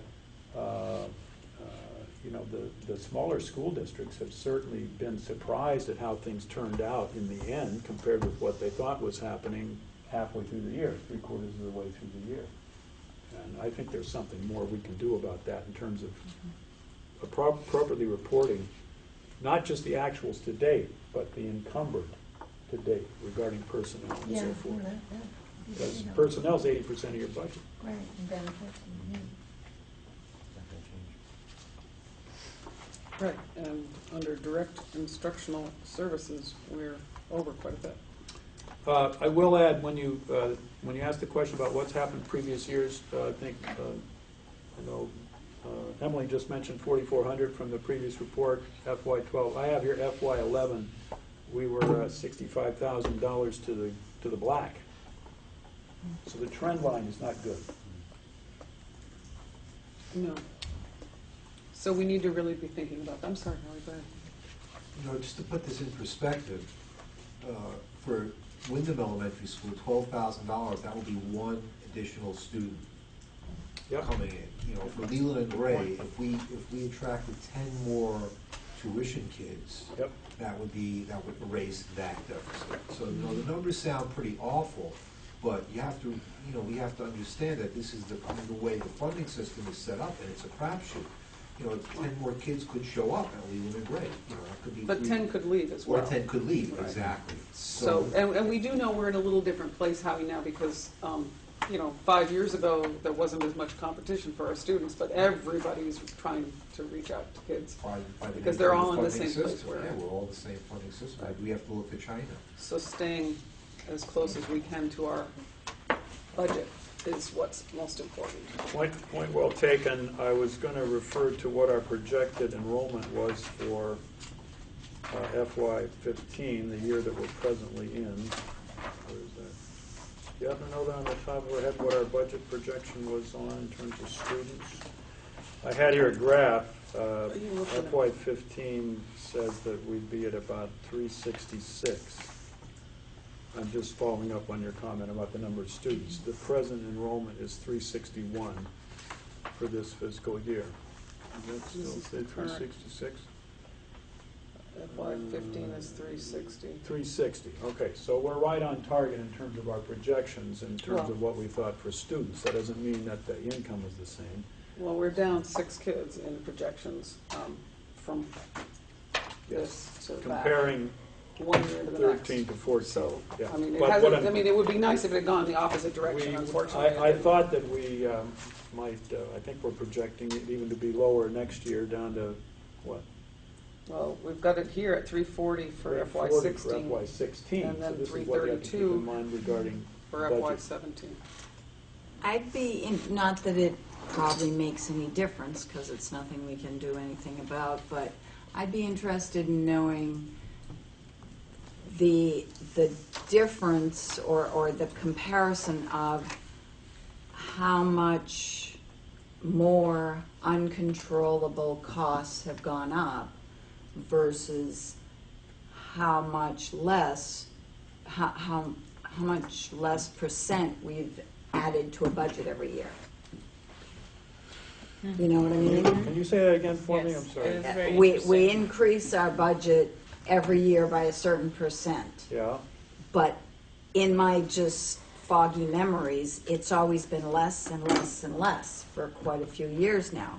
We've gone from 5% to 4% to Actually, it's the other way around. We had level funded for several years. We even had a reduction on our expenses one year. And then we started going opposite, up. You know. Not since I've been on board. Well, I mean, I can show well, you. I've got FY11 was. And then our uncontrollable costs, you know, our non-discretionary costs, how much have those gone up? The things we have no control over, they're not personnel related, other than they're personnel related maybe by insurance or something like that, but I Yeah. just think that would be an Well, interesting. I mean, I don't know that it makes a difference, but Well, that's how I it's- look at yeah, things in it- my it- household. Yeah, no, it's a point well taken. I just don't know how it informs how we proceed in the future. I will say one thing that has a bearing is that the special education population is remaining pretty constant in terms of numbers. It's an increasing percentage of our budget and an increasing percentage of our student population is a problem. And as special education is a more volatile parameter, because we can't control who moves in and out of town, our town, and so forth, nor should we be. That could be a factor that's influencing us statewide as well as here at Leland and Gray, because the same decline in the general student population is happening throughout the state. It'd be I interesting. think Patty's question is vital in presenting the budget. Yeah. too. I think that piece of it isn't perhaps as well That we have been known trying and to presented to our control. towns. Yeah, the lack of control of the restricted, the Yeah. stuff that doesn't vary, Well- but instead goes up, but we have no control over it. I think it's an important factor. Well, actually, your visioning, I don't want to be too contrary, but I think your visioning about how the school is going to look and what value you hold for the educational programs and how they're, what is going to be the essence of education at Leland and Gray and the learning opportunities 5 years or 10 years from now is actually part of that puzzle, because that really determines, and you'll notice in the questions that we have later, and if we haven't got to it, we will get to this review of our retreat. We haven't, we're doing, Okay. we're waiting for you. We certainly have the provocative questions for the future to determine, based on feedback from the public, participation of everyone, including students, staff, and the public, and the board. Because that really is a variable you do control. We've often said we don't control our personnel costs. Well, we do control our personnel costs. You know, at least the administration can be challenged to come up with a way to control personnel costs if we know what the vision is that we're trying to get to. Well said. Here's, Patty, I do have something here just in terms of round figures. I got FY11, 6,000,006. I've got FY12, 6,000,003. FY13 budgeted, 6,000,005. That's, that's what the budget plan was when we proposed the FY13 budget. I mean, it's a little bit of perspective for you. What are we at now? We're at 6,000,009.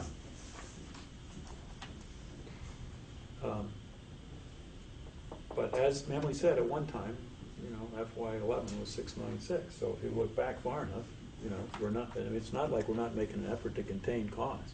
Oh, no, nobody was saying that's- that. I'm not saying, no, I'm saying the public just doesn't the realize opposite, that. The public doesn't realize the extent Yeah. to which the board is making an effort. Okay. Other questions about this report? I regret the news is not more favorable, but the news is what it is, and certainly welcome any questions later on if they come to you. If you take this home, there are details behind every one of these numbers, which are 10 pages of paper here, which can give you those details if you like. But I think that this gives you the overview that you need to put you in proper perspective for deliberations with the budget this year. Okay? Right. Thank you. So, was that it for the CFO's report? Yeah, So we're doing the visioning piece now. And I'm Okay. sorry, Maya had to leave, so if somebody, that's your copy. does anybody have her email? I don't know if I do or not. We could send this to her. I Should have do. given this to her Document. before I left. She had to You have enough get there. home, so. I sent it out, let's see, yeah, we sent this out with you, Yep, didn't we? yep. Anybody need a hard This copy came with here? your This, agenda. It's two-sided. Yeah, you got it? Oh, good. No, no. You don't need it? You got it on this morning? Okay, geez, I've made all this paper for, everybody got it here that wants it? This is Stratton's contribution. That's it? Okay, here's for your visual So, reinforcement there. Yeah. So what happened is that we had from our consultant, our facilitator at the retreat up at Windham Hill, we had we had about 6 pages of stuff that was something like that, which was all the transcription of what we had on the pieces of paper and on our thinking that day. And so Emily and Doreen and I met to try to live up to my commitment that we would try to summarize for you and put together in writing some description of the vision of what now it's an awfully long vision. It's a lot of stuff. But that is where you're at from that retreat. And then we ended with the 4 questions, which you can have many more questions, but to what extent will Leland and Gray collaborate with other secondary and post-secondary schools to complement rather than duplicate educational programs? That's a pretty a wide-open question. Which courses and programs will be taught by classroom teachers and or via other pathways, other means? This follows along the State Board of Education's education quality standards requirement of multiple pathways for graduation, for learning. What will be the role of the arts in education at Leland and Gray? And how will we prioritize educational programs within the financial constraints we face? None of those questions are very easy, but they are ones that I certainly welcome the discussion by the public as well as the direction from the board as we put together a proposal for our FY16, but also in the context of the following 5 years. So, feedback? Thoughts? The essential questions are really big and broad, except for the arts one. Is there a specific? I mean, I missed after those retreats. There is a tradition of Leland and Gray being known for its arts instruction and opportunities for that. I mean, certainly speak up if you think that's a misplaced issue, but I do think that that is one. We have had, compared to other schools, a greater investment in the performing arts as well as visual arts.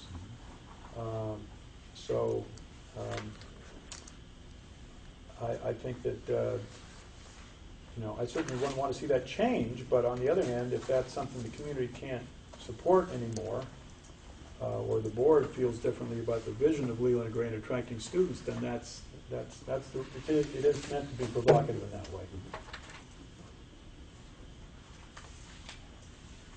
Not in a negative way, it's a constructive way. There's been lots of conversation around the arts. We've had many people come to our meetings here.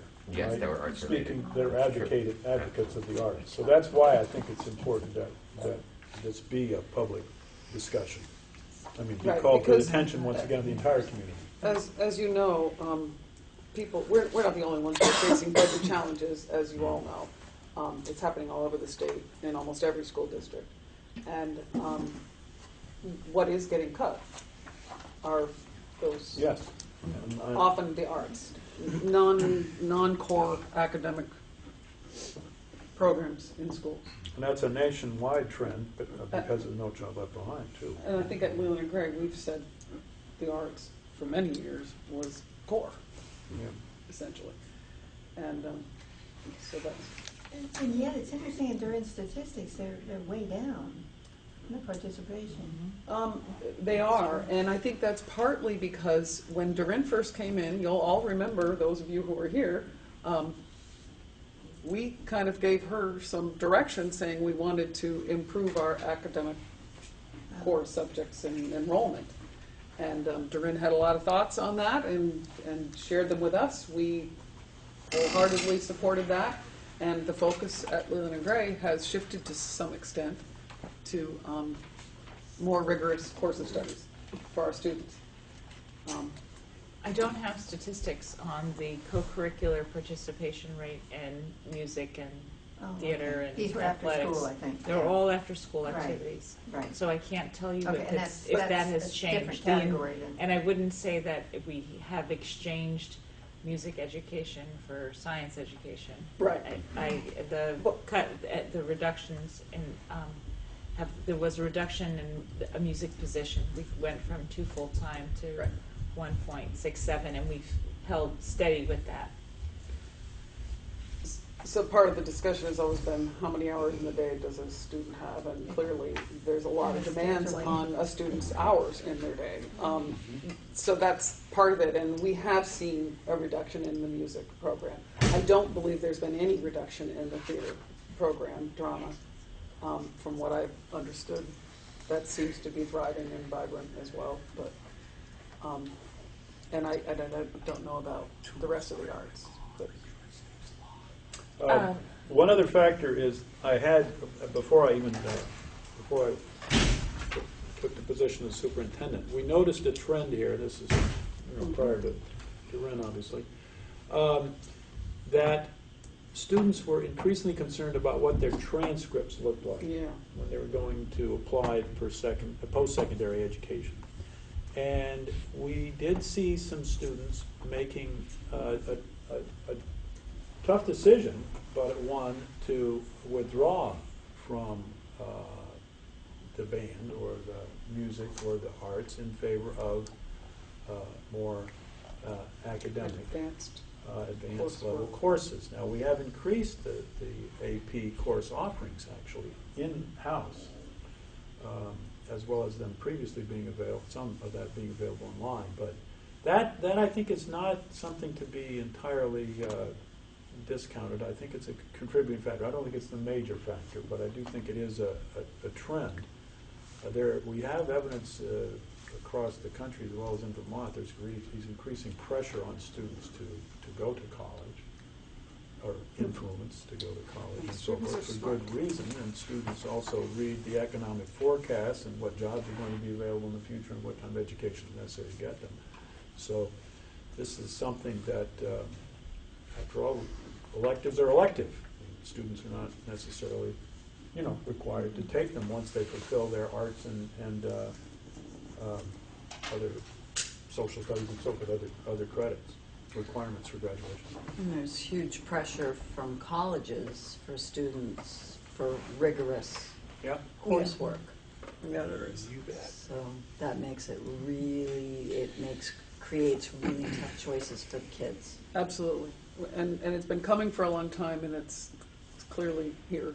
And, we have to support what our students need. And that's what we've been doing. Go ahead, Howie. I'm sorry that nothing made it into this about integrating better with the community and reaching out to the local community and providing more services to the local community, given the difficulty we've had getting our budget passed. It was a point that I had made. If we don't provide value to the whole town, in addition to just the kids, it's going to be increasingly difficult to pass our budget. Yeah, it's number 8. Yeah. Certainly you can add something to expand on that, but we didn't put anything. It's benefit from community involvement, but okay. Well, I would like to see it worded a little stronger that Right. Leland and Gray could reach out. Number we should be 12. reaching- has specifically about the budget approval. Well, that's the expect community to, that's commit the community to help inform the school board, but that's not, doesn't address, you know, providing adult education and opening the Right. school up for community use to, you know, to improve our community. Yeah, But all of that, you know, I will say, there's a ton of value to everything you're saying, okay? But that value comes with a cost. And so we, as a board, would have to come up with a way to fund the school being opened in the evenings and the school being, you know, provide courses. Somebody's got to teach them for adults. And so, I mean, if that's what this board is looking at, well, then I think we should start Well, I doing think, that during I our mean, budget. Some of these things could be, you know, could be self-funded. I mean, it's, you know, Well, it's typical maybe. for an adult education course, you take them in a class, that you would pay some money, and hopefully that would cover the teacher's, you know, the additional cost to the teacher. But I think it's an important, you know, it's important that the school be part of the community I agree. in every way we possibly can, and I would like to see that sort of stated a little stronger in this. I would welcome any. If the board agrees, you know, I mean, you know, maybe the board wants to just say, hey, we're just here for the kids, and, you know. I don't think we are saying that, right? Right. Because under 8, we didn't, you know, we did say we wanted to. Right, okay, benefit from. I've added on my notes, Howie, just self-funded for adults, evenings. I mean, that's a specific example. I think that this brings up the issue that, please keep in mind, this document is a draft of what we hope accurately represents the board's views, and collectively, as well as try to be as inclusive as possible. So the question is, you know, exactly the specific suggestions you've made. The response to these, that's what Emily's asking about on behalf of the entire board.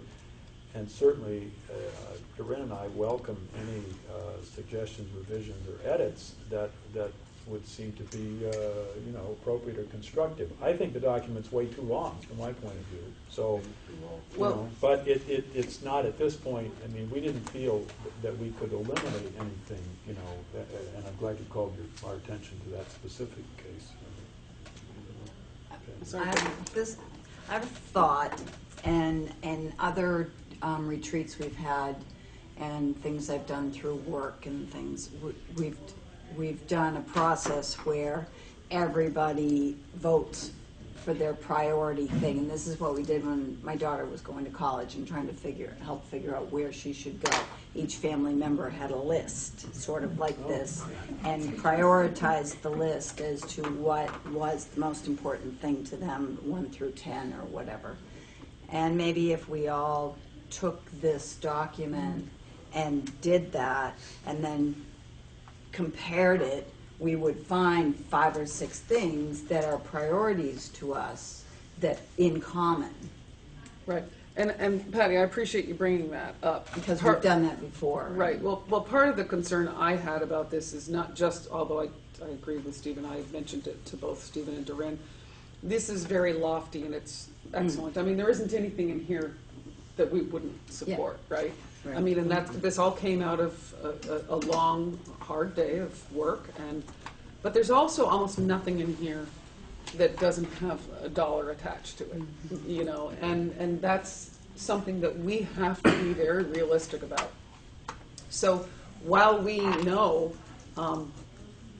this vision probably does speak for the board's perspective of what they would like to provide for the students, we always say every year that we're going to present a budget that is fiscally responsible for the voters and taxpayers as well. So I think that one of the things that I had hoped is that we would start to narrow this down and get a little more of a focus on what exactly can we do. I don't want to eliminate things out of our vision, but how do we apply our vision to the budgeting process, and how do we give direction to the administration, you know, to let them know what our priorities really are. We're going to have parameters this year. We just had a financial report that shows that we are going to have to be budgeting for a deficit this year, and that's just at the beginning. We have additional expenses that come up every year, and you can be sure this is going to be a very tough and challenging budget year for us.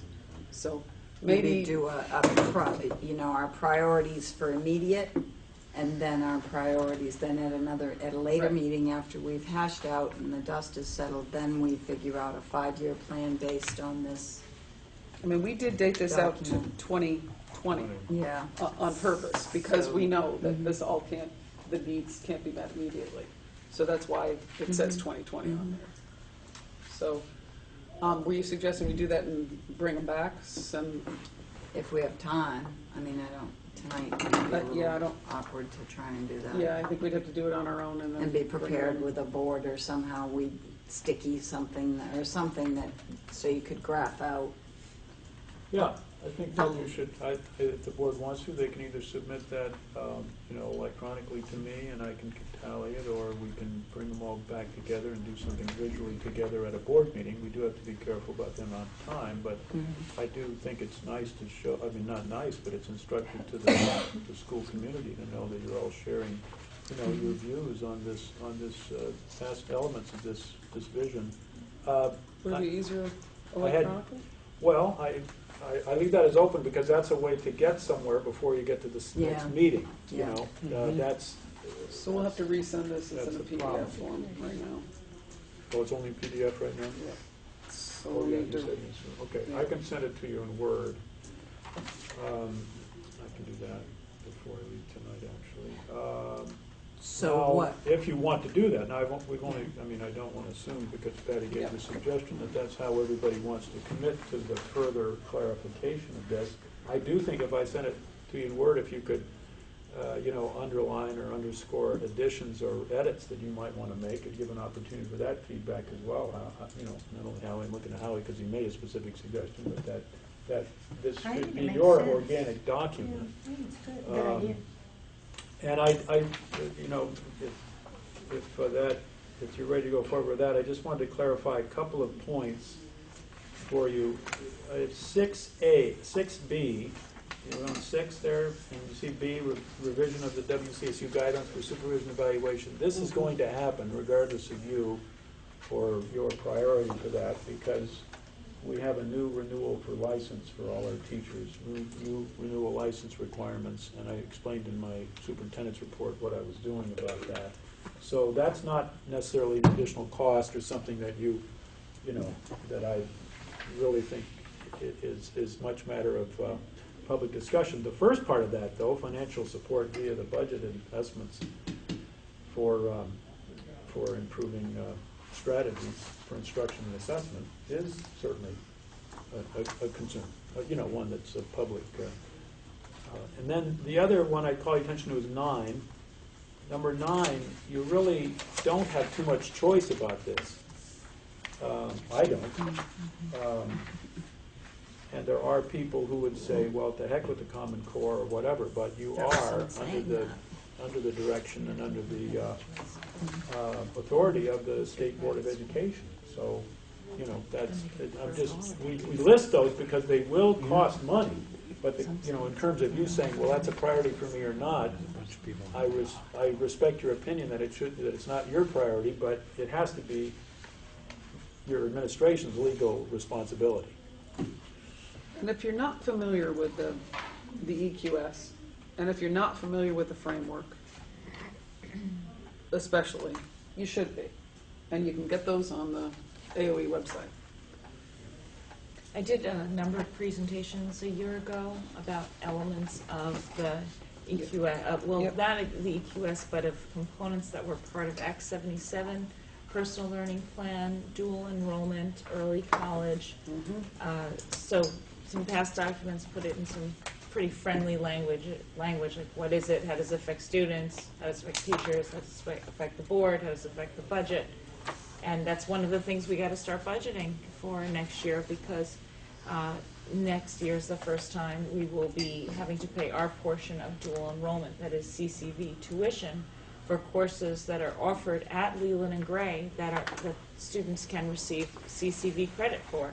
But they're our courses taught by our teachers, who we obviously already pay, but because the students are going to be getting college credit for it, we have to pay $143 per course. Per student. Why can't we Per student.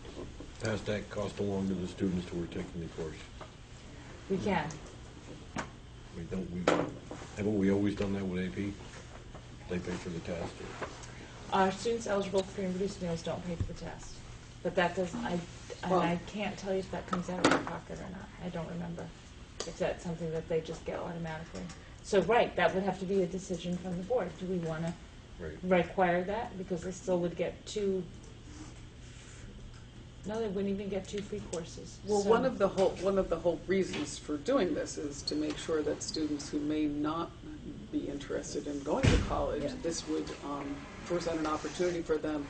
They may be coming from limited resources, and I would hate to say that we are going to charge for any of those dual enrollment courses and eliminate students who couldn't afford that. The idea behind this was that this would be a resource for students who may be first-generation college attendees. Like no one in their family had ever gone before, they have very little support at home, get a sense of this here, get a couple college credits in, you'll get them into college. And so that was the idea behind it. And while I recognize what you're saying, it's part of the reason why I'm just going to take a broader perspective, why people are saying right now, no more unfunded mandates. I mean, if you're going to give us, these valuable programs, fund them. Early ed, dual enrollment, multiple pathways, we've dealt with several laws over the last few years where, we're having to cough up the money, and that's been challenging. Yeah, one other point about this. Please don't interpret the number to be in order in terms of priority, except for number 1. Oh, yeah, it was actually in the Only way number that. 1 is the one that is the top priority from Durin Right. and me and Emily. They're in order in the way that we were given them by Papers. Harry, Right. in no other order. It might, if we decide to do this the way I suggested, it might be helpful in your Word document to indicate what things we have, it's not discretionary. This What is is that? happening whether you want it to happen or not. Specifically the ones I mentioned, you're saying? Yeah, Maybe you could pull them out and put them Okay. at the end or Okay. something so that people Yeah. know that. and I mean, we know that if we feel that we need to level fund, that those things will be sacred, We don't have no because we choice. have no choice. Okay. You agree? Everybody's without dissent? I'll take that to be, it cuts down on the list a little bit for you. And how do we figure out, okay, are we just gonna do the immediate for budget needs, priorities that we have? Well, I think that's an interesting And then question. Save the rest Yeah. for, Well, I don't think we can. No. It- No. Go ahead. If we're gonna have a sustainable school as time goes by, we need to get on a path and sort of follow it. We can't just say, well, instead of keep doing it year just for by the moment, year. we're gonna scramble around, and then we would have to do that every year.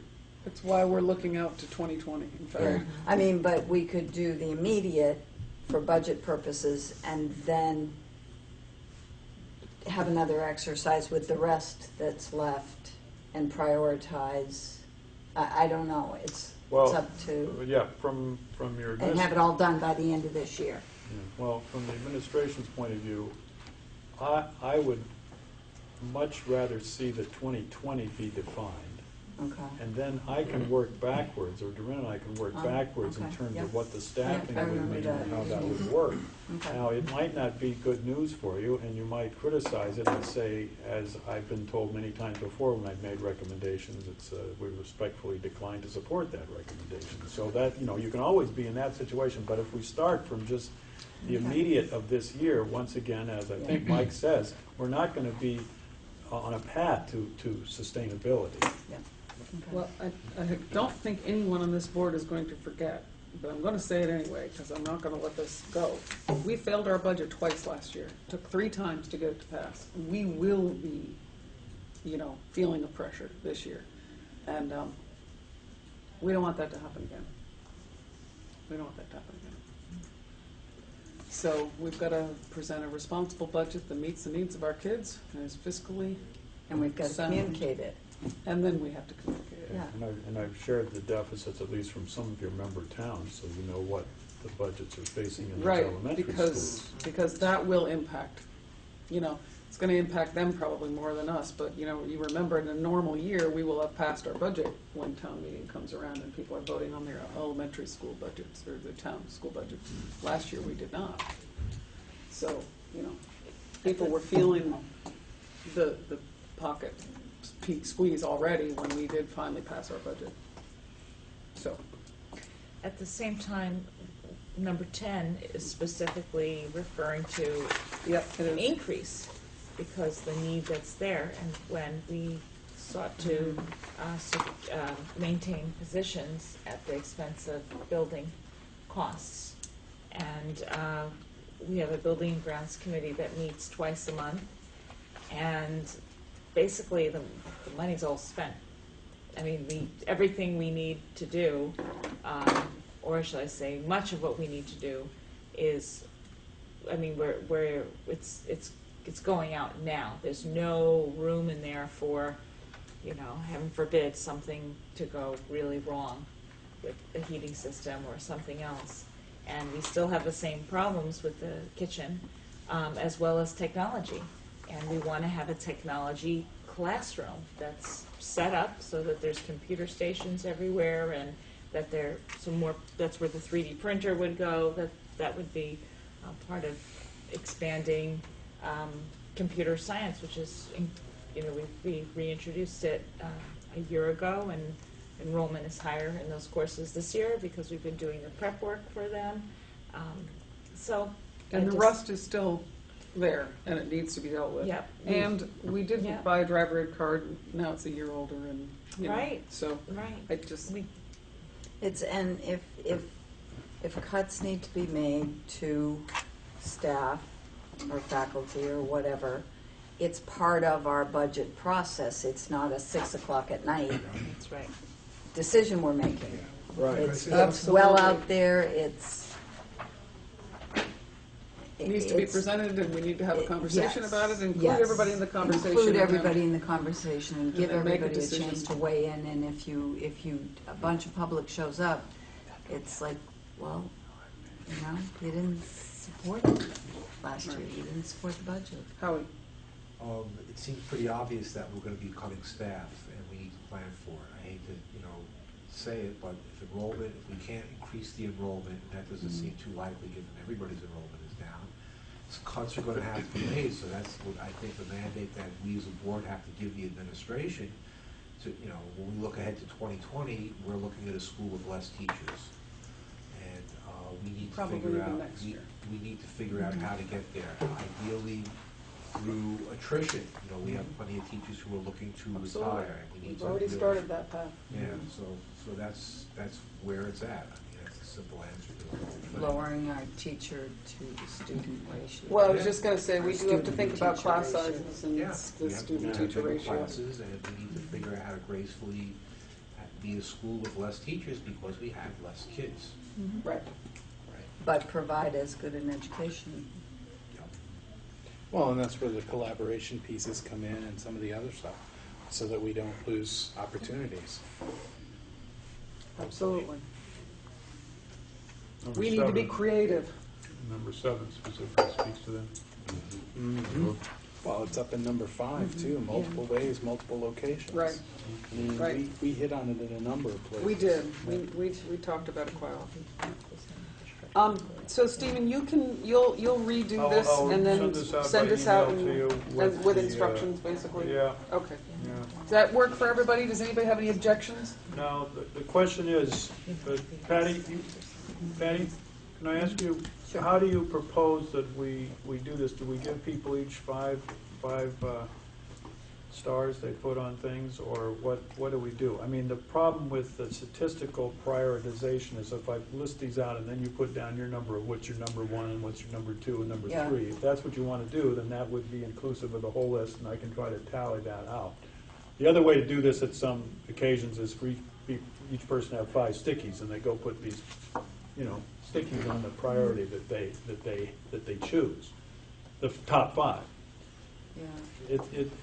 I'm think concerned if when we I send get- this out electronically that I give you the Right. proper I direction mean, so that it meets what your expectations I just know are. with our family, we did the number. So for example, if we have 10 here, it's 1 through 10. You put your priority on it, right? No? Well, or you call, this is my most important, Number this is one. my second most important, this is my Two, third most number three. important, blah, blah, Okay. blah. And the ones that match up with the most number ones Yeah.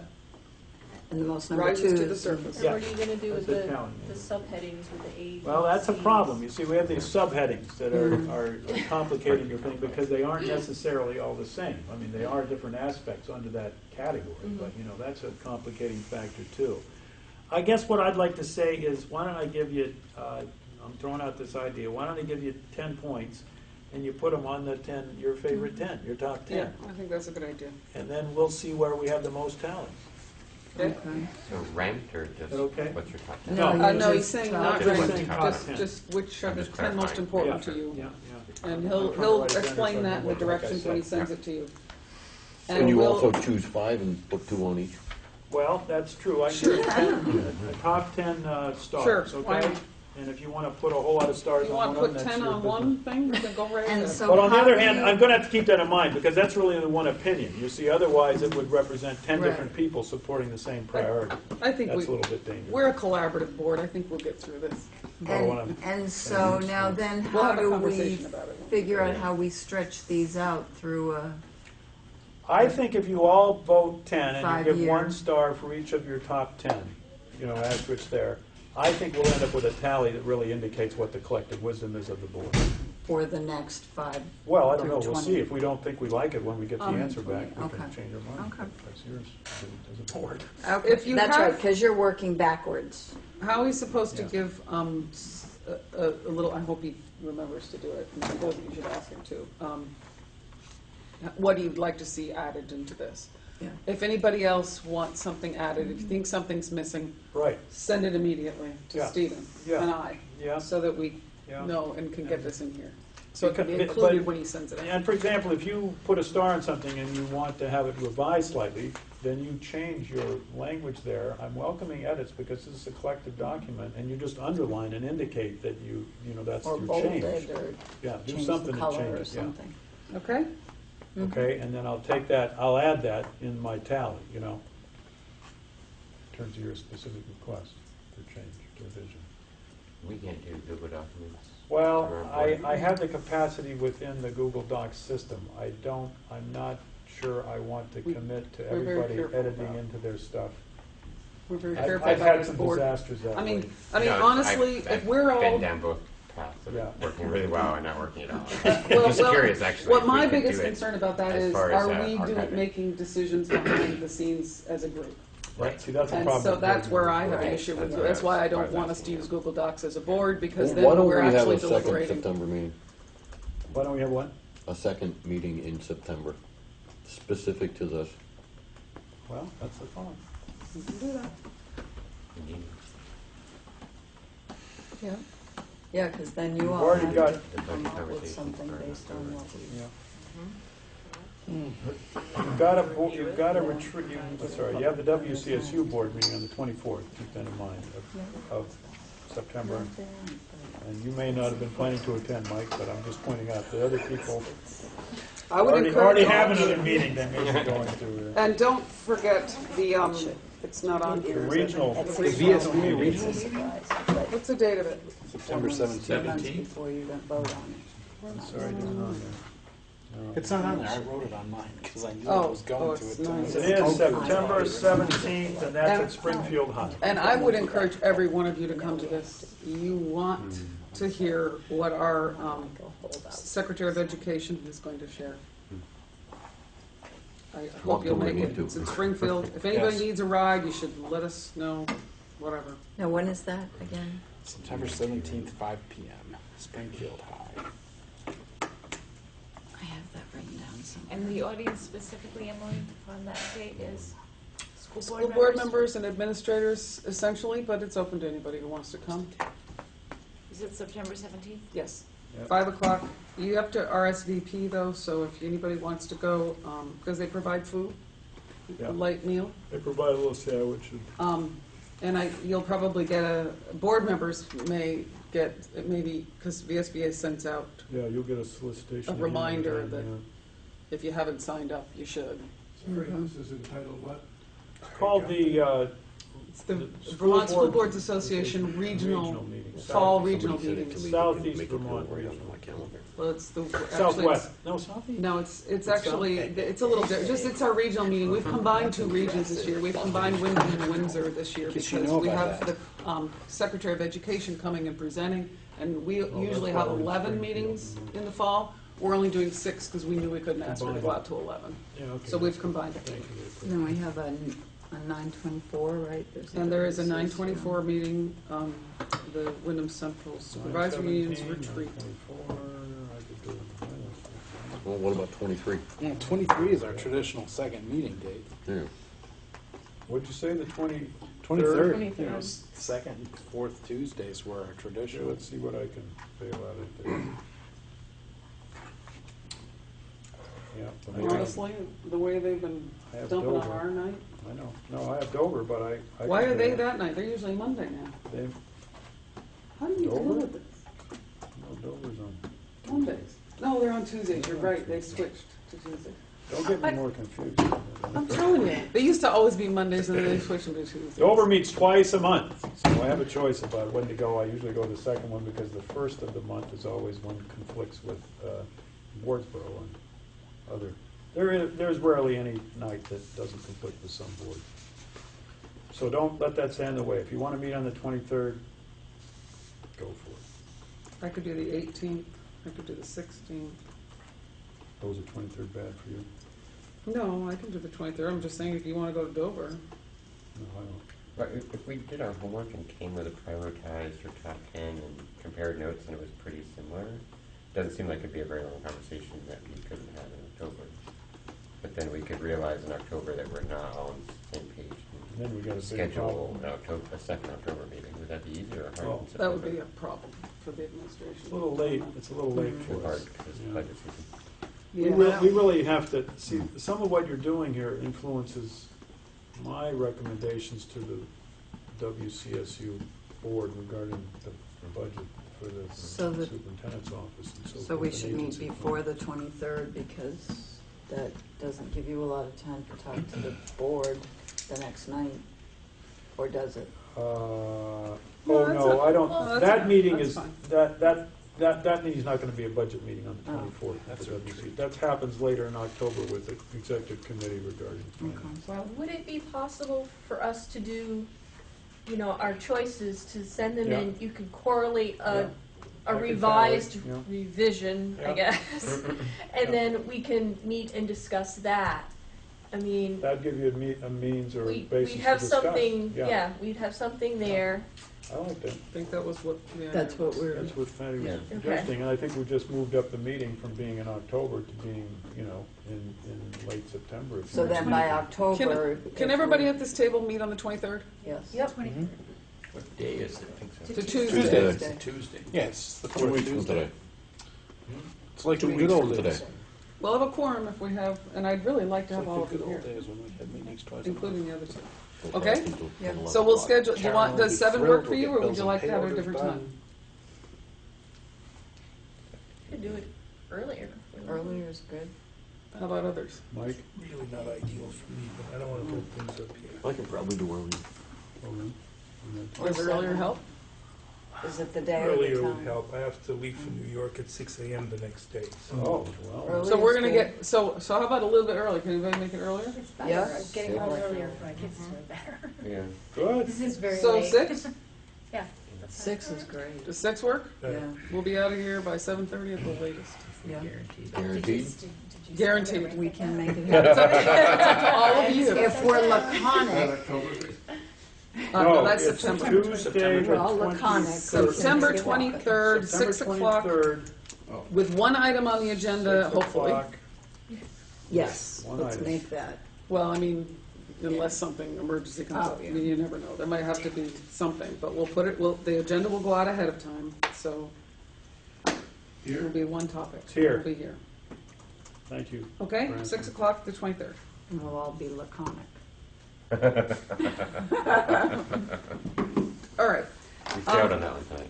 If we're done with that, we have one more old business, actually, we have Could I ask two more. one question before you leave this list?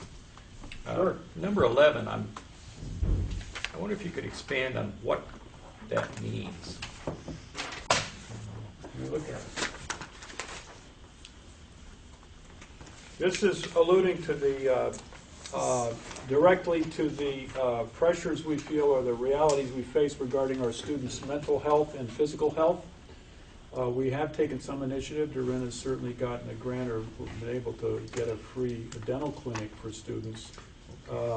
And specifically, we're concerned about the crises, mental health crises that students face.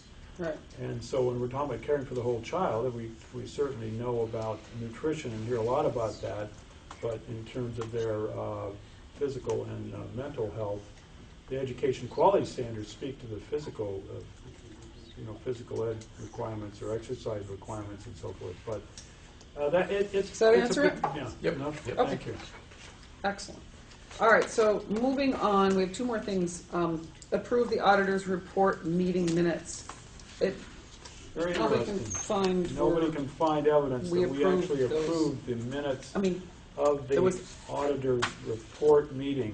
which- usually that isn't even a which quorum. This year it was a quorum. I Yeah. wasn't here for it. You ran the meeting, I think, because I was in. I don't work think or it something. started out as a quorum, but Yeah, but It certainly was a quorum, and we have minutes to it, and he sent them, or Yeah, whatever. He well, pointed there's a them little out. They're up bit at the of- top of the page, if you went and looked. And I I did see went and told you, they're all right there. What happens is the minutes They're do pretty not straightforward. say that the board actually voted to approve the auditor's report. This is what we're looking for, in some minutes somewhere. So you can either revise the minutes of your board meeting that was on that same night, I think they have or you can assume that you voted at that time and the minutes just don't Well, actually reflect that. I think it's very possible we did approve them, but since there's no record that we approved them, we just need to approve them again. And if Yes. you looked at them, you'll see, they're pretty straightforward. We reviewed it with, are you finding it? Oh, We reviewed them with, I wasn't here. If you but- go I was online, on phone. It was if you on go the phone online to with the WCSU same auditor we always. boards and to the With Leland Sullivan and Gray board, Powers. you'll Yeah. find- And I can't remember the partner's name, but I can tell you in a second. It's Fred Duplessis. Yes. You're So looking for the if I were to Leland just. I remember being there. Board, school board. So, Under let's there you'll see, minutes, and there'll be 128. draft minutes listed. Yeah, you The got it. minutes are pretty straightforward.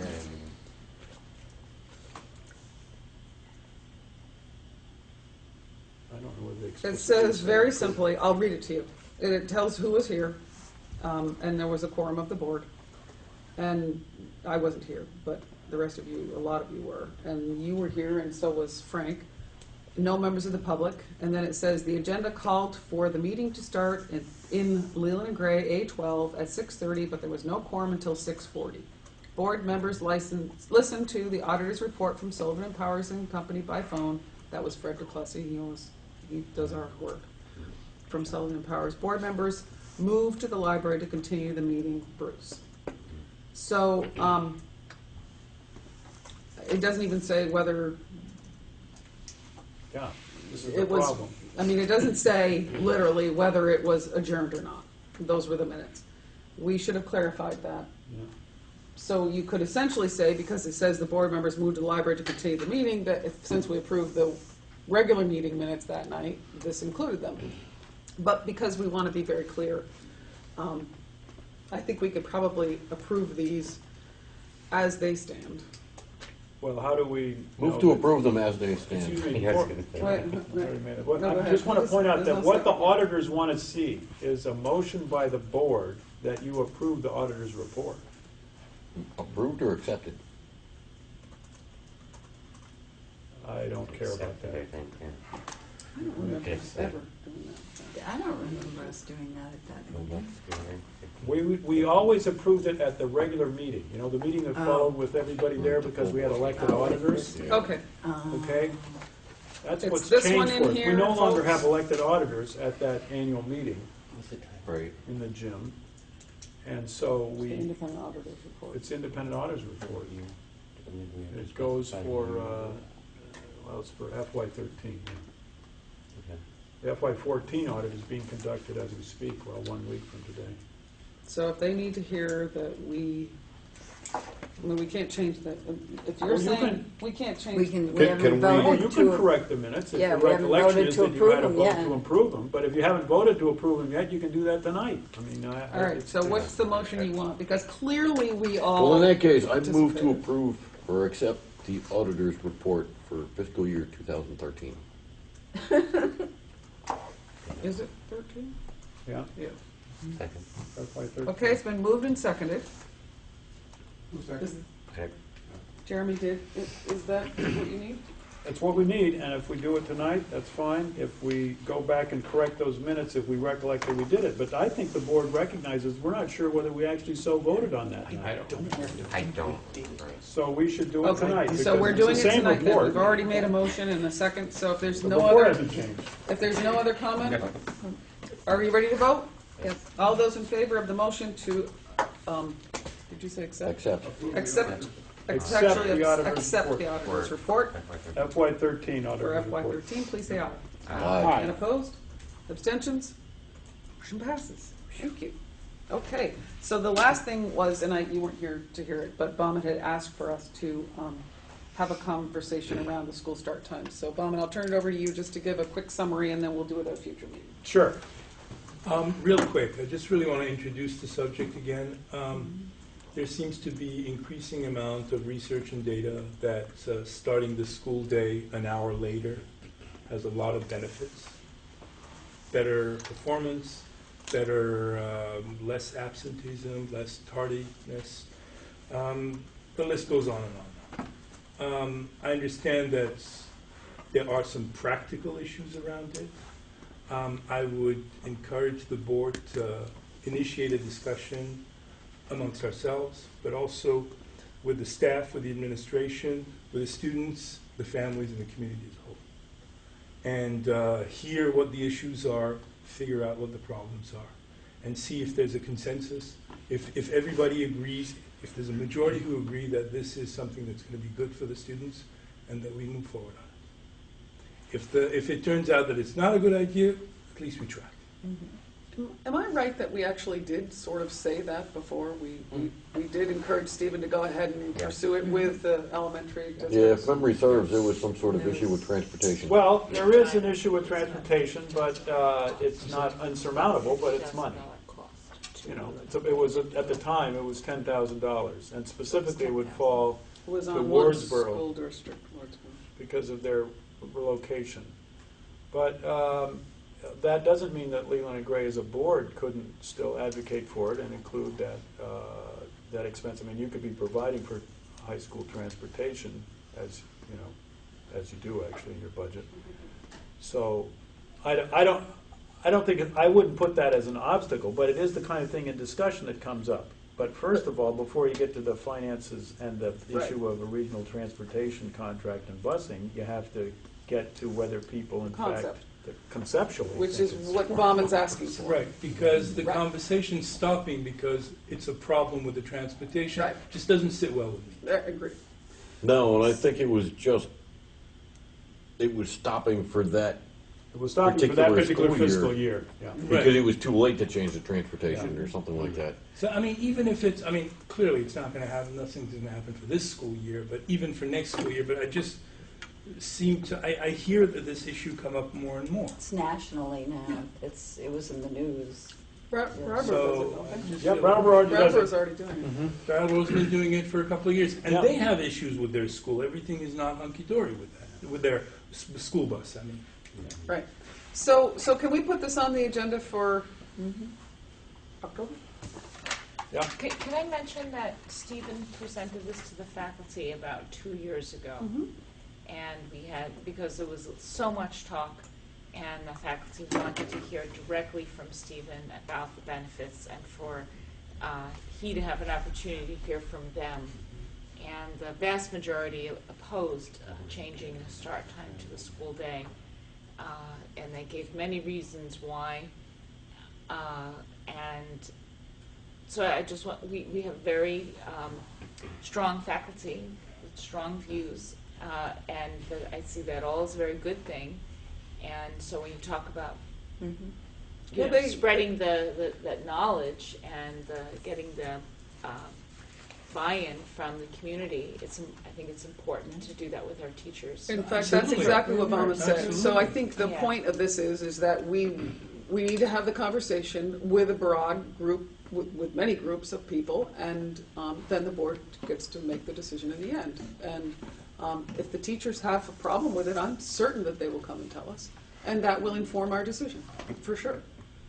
So we should definitely open it up. That's part of the reason why I said, let's bring it up. Bob wanted to bring it up. Let's bring it up tonight. Do we think it's worth moving forward with? If it is, and it seems like people are in agreement that it's worth looking into, then we'll present it at a meeting. It'll be on the agenda. We should have a conversation. You can maybe give a presentation to us, and I think we won't be making a decision in one meeting. All right. So we'll get the preliminaries out of the way, and then maybe once the budget's done, we can Well, dig into it and get some wholesome. We'll see how fast the conversation moves and how it goes, right. I mean, that's Can we really, we do a- want to give the public an opportunity to weigh in on this, and certainly the students and the Absolutely. employees. Everyone needs and, to. I mean, I'd be very happy to hear the dissenting and people who don't Yeah. think it's a good idea, because I don't know why it's not a good Right, idea. at right, this me point, too. so. Could we But, do a member-to-member thing also on BSBA and find out other schools that have had this discussion and That's Well, probably the a good most, idea. outcomes? the most relevant then? one is Brattleboro and the Career Center, because our students go to the Career Center. What we can ask is to have the administration come prepared to give us, the pros and cons and give us some feedback. You probably have most of that already because we've done it. Yeah. And then we'll go from there.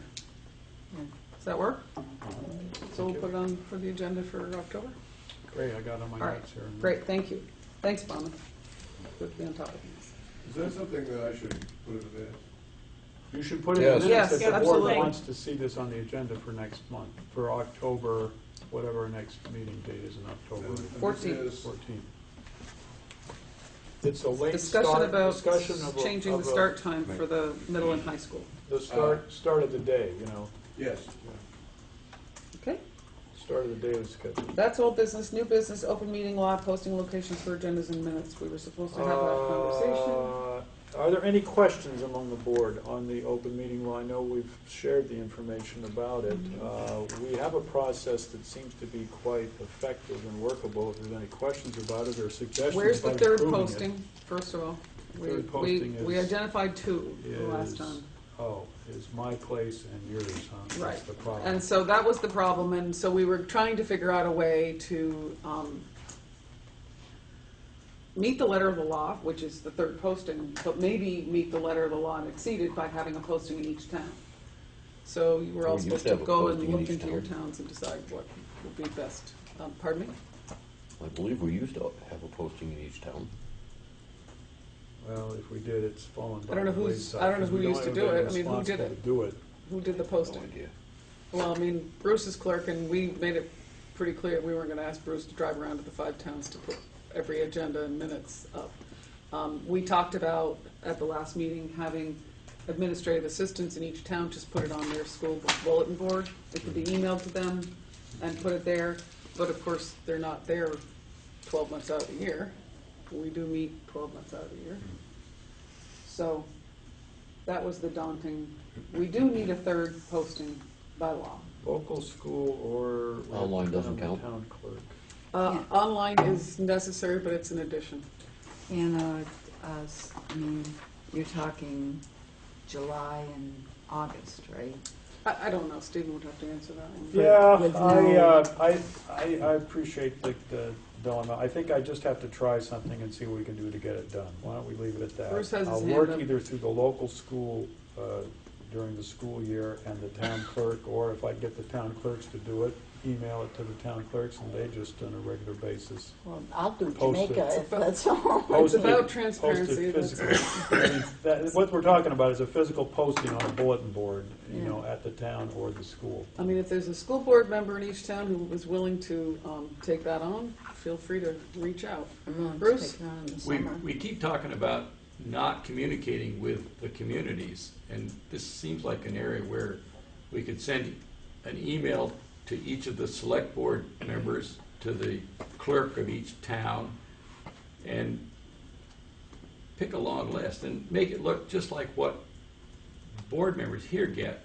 We get an agenda, we get minutes, and I don't know why that same thing couldn't go out to each of those people as in emails. And the only time that would have, those addresses would have to change once a year. My guess is that we probably get a lot of feedback about, why are you sending the town clerk or the administrative assistant for each town all of your minutes and warnings? There's a lot of Plus, stuff. it doesn't, But it doesn't solve the legal requirement that we have Well, three what it physical is it's postings. warnings, minutes, and agendas. Okay?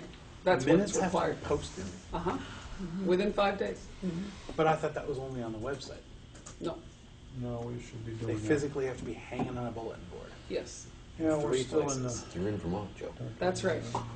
And if you want to look at the open meeting law No, some more, I there's plenty was of reading it feedback. today and going, now is that online or not online? The online thing, the only thing that changed with the online is that if you actually have a website, then you are required to post it there as well. Do you know So that? some towns have pulled their websites. Exactly. Yeah, There's a oh, I large Townsend number is one of towns them, in- because I looked at in Townsend's Vermont website that to look at when they have had a Because meeting and it's it's gone. so hard to post your minutes there? I don't understand it. Basically, yeah. We're fine I with don't it. understand it. We're fine with the minutes on the I don't- website. Our dilemma is where do we post them physically? You are required by law, so, anyway. well, in Steven the says view of he's the hour, gonna- you're not gonna solve this tonight. Yeah, I'm gonna Steven explore says these he's two gonna- possibilities, and I Sorry. appreciate your suggestion, Bruce, but sending out emails to everybody doesn't accomplish the open meeting law. You Get can certainly anybody come back to me and advocate, okay, how are we gonna get that list, and who's gonna give us permission to use it, and so forth. That's another question. And in fact, some towns have an email list that they would welcome that to happen, in Brookline, for example. But let's So- move to the, you know, if we can move on, it's probably helpful to do the hour. So Steve will get back to us on how it's working. Consent agenda, I did send you all a follow-up email making sure that you knew, including links for you all, to make sure you looked at this. So I'm assuming that somebody will make a motion to approve the consent agenda, but right now you should tell me if there's anything in there you want to change, especially in the minutes or in the policies. What is in here If you wanna are, pull anything out, now's the time to speak. Oops, we're not, oh, for that minor little typo. Which one now? What typo do I have? you can show it to them, see if you need to. It's just a misspelling. Seconded is misspelled. Is that? Oh, no, that can be, That's- we can I mean, get that's a that. typo. Yeah, what, That's what I thought. I mean, it doesn't change the. It doesn't change it's anything, Absolutely, you yeah. can tell what it is. which minutes are those? It's the July 8th. 7-8. Okay, thank you. Okay, So then move to approve the consent agenda. okay. Second. It's been moved and seconded by Patty. Okay. Y'all ready to vote? All those in favor of the motion, please say aye. Aye. And opposed? Any abstentions? Motion passes. Bills and payroll. So we've got a bunch of warrants, which I'm not going to read all of them because it'd take me forever, but they have all been reviewed, I'm assuming. Downloaded it. Patty and Mike did it? So total warrants are $874,274.14, and payrolls, there's from 7/18 to 8/29, they total $392,705.20. Total warrants and payroll are $1,266,979.34. Oh, thank you. Is there a motion? I make a motion to approve What I just read? that. Second? Mike seconded it, so you two reviewed them, got the signatures, any questions? Everything was good? Yes. It's all Everything was good. All right, great. Ready to vote? All those in favor of the motion, please say aye. Aye. And opposed? Any abstentions? Thank you two for doing that. I know there were a lot there. Thank you more than Other? I don't have any. You set me up for it. Executive session? Got a I quick do one? need a quick one, yeah, I need to advise the board about So you something need to get- say what the executive session It's needs to for be. personnel contract. There's a Is that- specific, yeah, it's a specific contractual matter with an employee. Okay. Move to go into executive session to discuss a personnel contract. Second. Okay, it's been moved and seconded. All in favor? Aye. And opposed?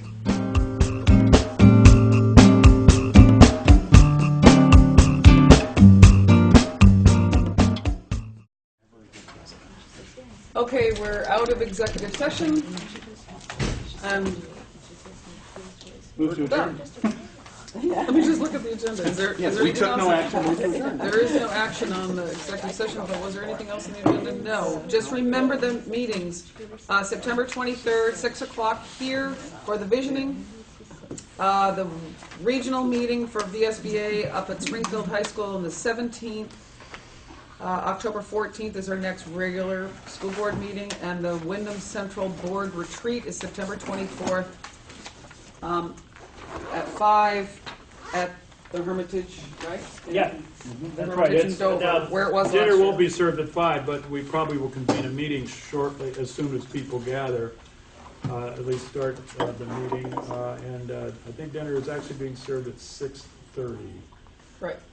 This is the WCSU. No, yeah, this is WCSU Board Retreat. How many, who's actually representing? Because you have 3 votes. You definitely want to Oh, get at least your 3 Well, voters. I'm hoping that more of you will come than Yeah. just the 3, but I'll be Bruce, back. you're going? You're going, I'm going. I think I'm going, I hope I'm going. And when You're is going. this? What I'm date? supposed to It's be on the up there. 24th of September, the Wednesday, and Oh, that's the one. Okay. The Wyndham Central.